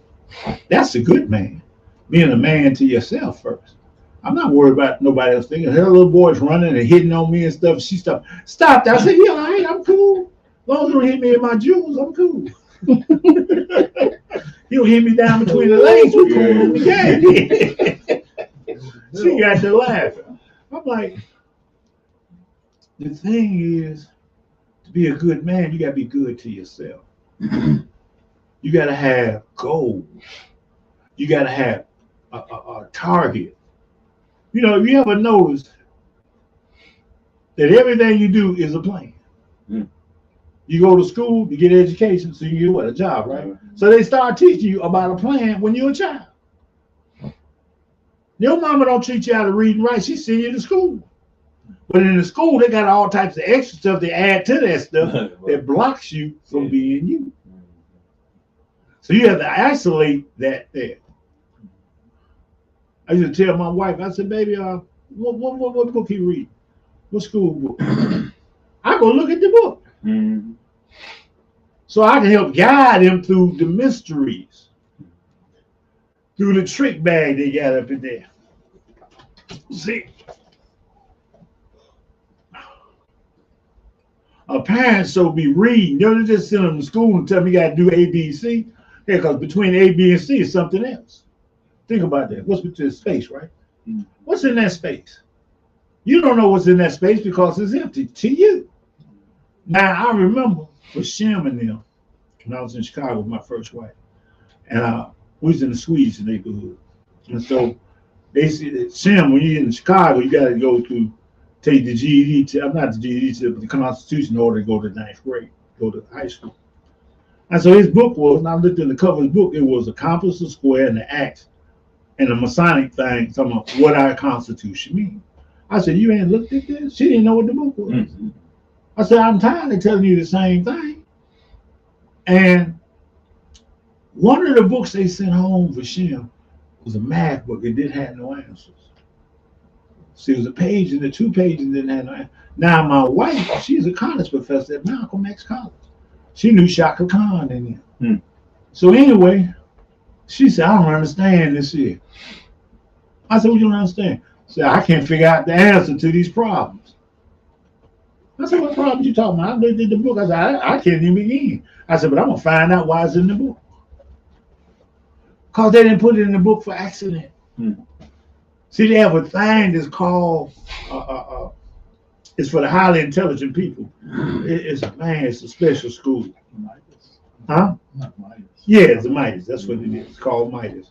And what it is, they put in certain book stuff that you shouldn't be able to answer. When you answer, your teacher calls them and puts them up. This nigga's smart. You need to bust him in his head while he's still here. You know, people that riot ain't doing that. Why is it that if you look across the country, a lot of our male children got issues? They all got, what's this, autism. How is it that ain't no sisters got it? I was talking with the brother today about, you know what he told me? He said when him and his wife were asleep, they took his son out and gave him all types of shots. Who? I don't tell you the brother's name. Oh no, you said that who took them out to get shots? The nurses. Oh, okay. See, but you don't know. See, this is why I tell people watch certain movies. The 6th day is that. On the 6th day, it shows you that they're looking for the devil's child. So they take the devil's child downstairs and look on his arm and stuff, look for the mark of the beast. Then they shoot the devil's child up with special juice. What are they doing on children? How many children they say, well, it's in Chicago, they had a sign that says, for every male child born, there's 11 female children born. This was on the bus I was reading. And I was like, Dad, so that means 1 million children born in Chicago, there's men, this is 11 million women born. I said, okay. Now we got a problem between man and women's, right? Somehow there's an issue between men and women. Sit down. Now, women can deal with women's, you know, when I came up, you couldn't have 1,500 babies. People looked at you crazy. Now you can have 1,000 babies and it's the man's fault. And I'm looking at things have changed and I'm like, I know brothers all across the country and for some reason their male child has issues, but none of the female children have issues. Now you would think that if we know 500 people and 150 of their children are male children, they got autism, and there ain't no female got autism. That ain't an accident. That's not an accident. It's just like when I was in California, they came with this word, homophobia. Yep. How did it get to New York? Then you know, in New York, they tell me, yeah, you're homophobic. How did it get to New York? Who took it to New York? So you can see there's stuff happening by design. It's not an accident. This is why I want y'all to look at these, listen to these lessons, and look at them from the point of view of thinking. That's why when I was talking about chapter 12 in Revelation, where the dragon waited for your child to be born to devour, y'all run around looking for a dragon. Y'all run around looking for something with a tail and sharp teeth, instead of realizing it's talking about the devil. Those that are more says Lucifer, Satan, devil, dragon, and beast. We got a dragon in our temple, in our teaching. We got a dragon in the temple because that's a personality.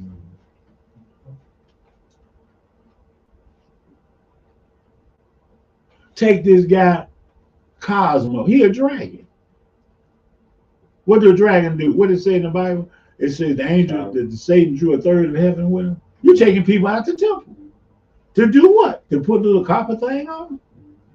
And then other brothers are wearing these little crosses and things like it's clever. You know what they're doing? They're trying to be too. They're trying to be in the world and be here too. You can't be that way. Our Supreme Grand Sheik, Waleed Bey said you can't be yes and no at the same time. How you gonna wear this circle 7 one day, next day you got a crystal on your neck? What are you saying? If you are what you eat, you are what we see. If you are what we eat, you are what we see. And if you're eating doo-doo, I smell it. Your breath stink. Don't mess with me. Throw some holy water on. You be smoking. All right, your Sunday school coming to guide us of the nation. If you ain't thinking, you ain't gonna be a guide. If you can't contemplate your frame, you can't do nothing. Why is it that you get outside the temple and you feel better?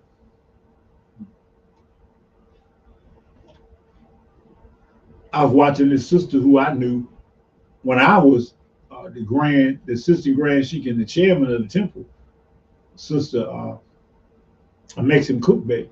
I was looking at her like, you didn't grow up to be what? Now you talking about, I'm gonna have to marry a Muslim because Moors ain't gonna marry me. Ain't no Muslim gonna marry your ass. He gonna marry you as a Moor. He don't want no Moabites. He want a queen. He want an MIC. What is it? MIG or IGM, whatever. What they call us at MIG? Muslim. What is it? Muslim intelligent girls, something like that. I didn't know they had an acronym. They got an acronym, MIG. Oh, okay. Yeah. Because I do more study than you. They didn't want to wear the white with the red and stuff. They knew they got the fruit and they got the MIG.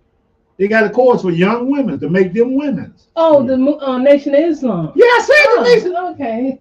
I think. Moors ain't got that. Moors send their children out to hang with Negroes and stuff. They ain't got no training. You come back and wonder why your son is a girl now. That's Boy, I said to you, how you come back with that? Well, I talked to my college person and they talked me into it. That's what happened when in the Baltimore temples. Yeah. A lot of that craziness happened. I remember we had that sister in Florida and the psychiatrist told her, you got a problem because you're a Muslim. Yeah, she must be in the wrong religion. Yeah, she in the wrong religion. Because we don't accept. She was messing with her sister. Yeah. Well, it was she had been molested. Now she molesting her sister, and we was teaching against that. So she went to the psychiatrist. The psychiatrist said, "Man, you in the wrong religion. Right. You know, over here in Christianity, we can molest each other. So we can do all that funny stuff. See, over there in Islam, you can't molest each other. See, you in the wrong religion, girl. See, over here, we can show our breasts and our boobies. See, over there in Islam, you can't show that. See, that's what he was saying. That's what the psychiatrist told the woman. That she in the wrong religion because she can't show her booty, she can't molest her sister. Instead of saying molestation is wrong, the doctor say her religion is wrong. And you gonna listen to that, huh? Pardon me, that wise man now. He actually told her that because she was telling us she left the temple behind that. They say, I got the wrong. My wife doing this shit. I ain't said her name or nothing. I forgot her name. If I remembered, I had told her. No, you won't. And she said that, the psychiatrist told me that I'm in the wrong religion because my daughter, she's just going through changes. Wait a minute, she was molested. Now she molested your daughter, her sister. And the psychiatrist tell you our religion is wrong because we don't allow no molestation, because we don't allow no pedophilia, because we don't allow homosexuality. So we don't allow a boy to come to be a girl. We don't allow that. So she left us. I had one psychiatrist tell a sister I was dealing with that Islam was bad for, and I went up there and asked the psychiatrist. I said, what is the psychiatrist? Mm-hmm. She said, why this man here? I said, because I got some questions, because you telling all this stuff against Islam. Mm-hmm. And he started talking. I said, let me ask you, why are there more psychiatrists killing themselves than any other profession? Mm-hmm. He couldn't answer that. He just looked at me. The high suicidal rate for people that have a profession is psychiatry. Because they got to spend 15 years thinking about their dumb selves. That's how you become a psychiatrist. And plus, you need a psychiatrist when you're a psychiatrist. I don't understand that. You need a doctor when you're a doctor because both of y'all crazy. Anyway, I'm going to shut up because Ice is pointing the finger.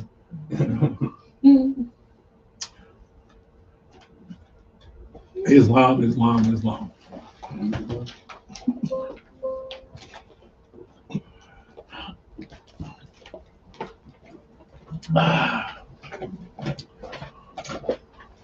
I'm tired of you interfering with my teaching. You wait till I get down.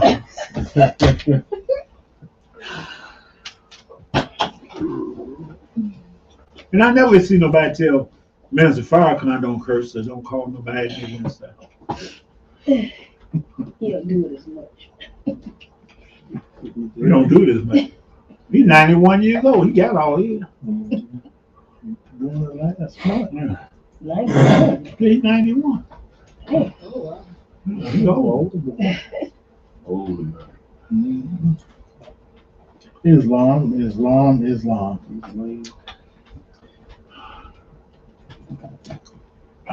We continue to rise, giving eternal praise to Allah, giving highest honors to our holy divine prophet, Noble Ali, as we count back off all honors given this day. We'll be reading from the Holy Quran of the Moorish Science Temple of America, chapter 32, Holy Instructions from the Prophet on Charity. As it reads, happy is the man who has sown his breast to seed benevolence. The troubles thereof shall be charity and love. From the fountain of his heart shall rise rivers of goodness, and the stream shall overflow for the benefit of mankind. He assists the poor in their trouble. He rejoices in the prosperity of all men. The one that used to talk to me. He censureth not his neighbor. He believeth not the tales of envy and malevolence, neither repeateth he their slanders. He forgiveth the injuries of men. He wipeth from his remembrance. Revenge and malice have no place in his heart. For evil he returneth not evil. He hateth not even his enemies, but requireth their injustice with a friendly admonition. The griefs and anxieties of men excite his compassion. He endeavoreth to alleviate the weight of their misfortune, and the pleasure of success rewardeth his labor. He calmeth the fury. He healeth the quarrels of angry men, and preventeth the mischiefs of strife and animosity. He promoteth in his neighborhood peace and goodwill, and his name is repeated with praise and benediction. Islam, Islam, Islam. As always, we thank all who support the Moorish temples of Islam. And just as you saw the man put $20 down last night, so there are men waiting to put thousands of dollars for the progress of this divine movement. Then I in turn use among the temple seeing that you're accomplished. I can show many illustrations. I've demonstrated that you may use my money if your heart is right, pure, and just. So, this is a New Year's celebration. Turn over a new leaf, you Moors. This is the beginning of new business. The heads of all temples, grand sheiks, grand sheikas, must confirm themselves to the divine principles: love, truth, peace, freedom, and justice. They must live the life among the members and be loved by them as even the prophet is loved. They must not practice the principle of segregation among any group in his or her temple. Would that be a good Moor? Let it be he or she that is head of any temple of the Moorish Science Temple of America, that there come any grievances. Notify the prophet instantly, and do not attempt to quiet among yourselves. All heads of all temples are to constrict and conform to these laws from the prophet Noble Ali. Moorish Science Temple of America. This is dated October 17, 1928. To the members of the Moorish Science Temple of America, Islam. This is the instruction from your prophet Noble Ali. Be faithful unto your forefathers' divine and national creed, that you will be blessed for your good deeds that you sow in the flesh. Allah is the one that judges the world, and his judgment is now on. But the weak can comprehend it not. The end of time is drawing near, so says Allah to his divine prophet, Noble Ali. And that is why many hearts have been turned to stone. And many have eyes to see but cannot see, ears to hear but cannot hear. Least they will be confounded of their sins.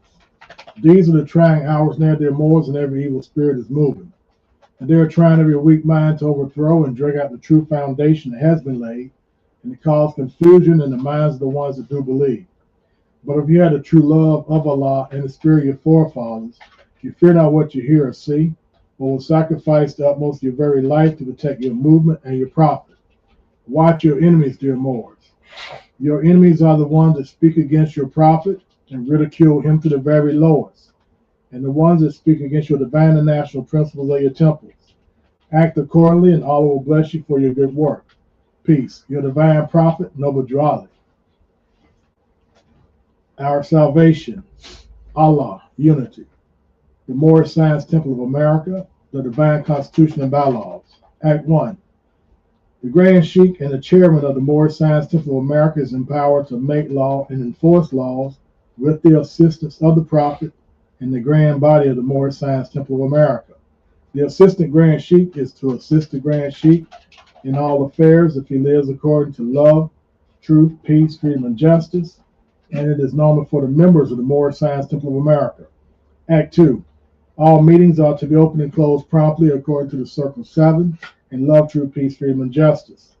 Friday is our holy day of rest, because on a Friday the first man was formed in flesh, and on a Friday the first man departed out of flesh and ascended unto his Father God Allah. For that cause, Friday is a holy day for all Muslims all over the world. Act 3. Love, truth, peace, freedom, and justice must be proclaimed and practiced by all members of the Moorish Science Temple of America. No members are put in danger or accused falsely his brother or sister on any occasion at all that may harm his brother or sister, because Allah is love. Act 4. All members must preserve these holy and divine laws, and all members must obey the laws of the government, because by being a Moorish American, you are part and parcel of the government and must live the life accordingly. Act 5. This organization of the Moorish Science Temple of America is not to cause any confusion or to overthrow the laws and constitution of the said government, but to obey hereby. Act 6. With us, all members must proclaim their nationality. And we are teaching our people their nationality and their divine creed, that they may know that they are a part and parcel of this said government, and know that they are not Negroes, colored folks, black people, or Ethiopians, because these names were given to slaves by slaveholders in 1779 and lasted until 1865 during the time of slavery. But this is a new era of time now, and all men now must proclaim their free national name, to be recognized by the government in which they live and the nations of the earth. This is the reason why Allah, the great God of the universe, ordained Noble Drew Ali the prophet, to redeem his people from their sinful ways. The Moorish Americans are the descendants of the ancient Moabites, whom inhabited the northwestern and southwestern shores of Africa. Act 7. All members must promptly attend their meetings and become a part and parcel of all uplifting acts of the Moorish Science Temple of America. Members must pay their dues and keep allowed all necessities of the Moorish Science Temple of America. Then you are entitled to the name of faithful. Husband, you must support your wife and children. Wife, you must obey your husband, take care of your children, and look out for the duties of your household. Sons and daughters must obey father and mother, and be industrious, and become a part of the uplifting of all humanity. All Moorish Americans must keep their hearts and minds pure with love and their bodies clean with water. This divine covenant is from your holy prophet, Noble Drew Ali, through the guidance of his Father God, Allah. Noble Drew Ali is the founder of the Moorish Science Temple of America. As it is recorded, the holy divine prophet once stated, if there is something going on wrong in your grand body, and the head of the temple knows what's going on wrong, and he doesn't stop it, it's because he is in on what's going on wrong. And as our leadership stated, that there is no sense in having the laws if after they've been read, that they are violated continuously and willfully, and that there's nothing done to the violator of said law, then you're in on what's going on wrong, and you are part of the problem. Islam. At this time, we're going to yield the meeting back to our grand governors. Islam, Sheikh Society. We leave you as we came, And peace and love and praises unto Allah Almighty. Islam. Bismillah, Bismillah, Bismillah. Islam. We thank everyone for joining us for this week's meeting of the minds. And we meet Allah in the heart of the minds for our Friday Holy Day service, as well as this service, our Sunday school. If you're interested in joining, please go to our main website at msta1928.org. Coming probably, this is February. Probably around April, we have to push it back. We are looking to have the open house webinar for the Moorish Islamic Theocratic Institute. We are also looking to add sub-courses, the smaller courses as well to our growing syllabus within our online school platform.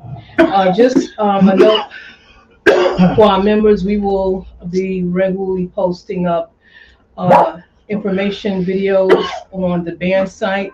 If you haven't already, and this is for the members, please, if you haven't already, go and update your create your membership profile on the new database.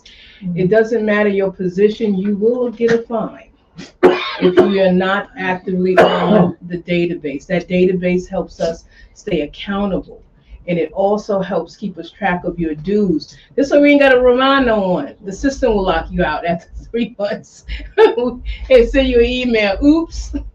And the only way to basically, that's just if you're a member that runs into a situation where you violate any of the laws and become Key 69 or fall into being 3 months, as the prophet said, after 3 months of not keeping up with Act 7, prophet said, this is the prophet law, you stricken from the records. If you were to let us know what's going on in your situation, we can put a notification. And I go for it. We understand. I'm not going for everything.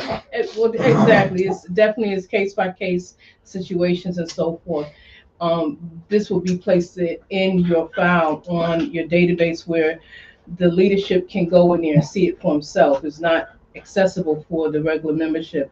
Only the directory and just postings of temple information, etc. Our database is going to be fully active come March. So whatever dues you paid from January to March will be listed in the database where you can pull and actually download your own tax form. This keeps us from having to do any of that. So your tax forms and all that stuff you can download for this for next year. For this year tax, for those for 25 tax, we will please give us if you submit a request for a tax form for your dues, even the monies that you paid to travel for convention, if anything you volunteer to do anything for the temple, all that is tax deductible. Put it in a, send us just an outline of that so we can create a form for you. If you just want your general outline of your dues, we can do that, but give us a week to get that. Don't send me a text in the morning and expect for you to get it the end of day. I don't work like that. I have too much on my plate. You got to give me time to do that. So we have certain days for administrative works until we get a regular secretary to help amend to do that. Right now, it's going to take a little longer than usual because we don't have a fixed, at least I don't have a secretary to help me with that portion. So, and as we grow bigger, we want to have these things implemented. So we are doing some really wonderful things. Praise Allah for that. And just be patient with us. So more updates and everything will be put on the membership database. So with that being said, Chief is doing a special tonight on If the Truth Be Told to expose. Part 2 to Haka Trump Jr. This is part 2. And as we said, and we invite him on. Y'all can tell him. Tell that lying dog he can come on. Islam. So with that being said, as y'all invited to the show this evening, So with that, if you, again, the members, if you need us, text us is quicker, or reach out to the missionary. They will definitely get the message to us. With that being said, let's go ahead and close out. Islam, Islam, Islam. Allah, bind our hearts and minds back to our ancient forefathers, divine creed and principles. We ask this in thy holy name and of the 7 Elohims. Amen. Islam, Islam, Islam. Islam, we have to renew it, bro. Huh? We have to renew it. Islam. Thank you for being the best part of what we do, and that is to inform, educate, and uplift. We welcome you to learn more about us, join our mailing list, or perhaps you are seeking to become a member of our community. We invite you to visit our website at msta1928.org. You would also find a host of various publications to aid in your understanding about the history and faith of Islam from a Moorish American perspective at the MoorishIslamicStore.com. Make sure to subscribe to our channel to be informed of our regular scheduled programs. May Allah go before you. We leave you in the best of ways, peace and love, in praises to Allah Almighty.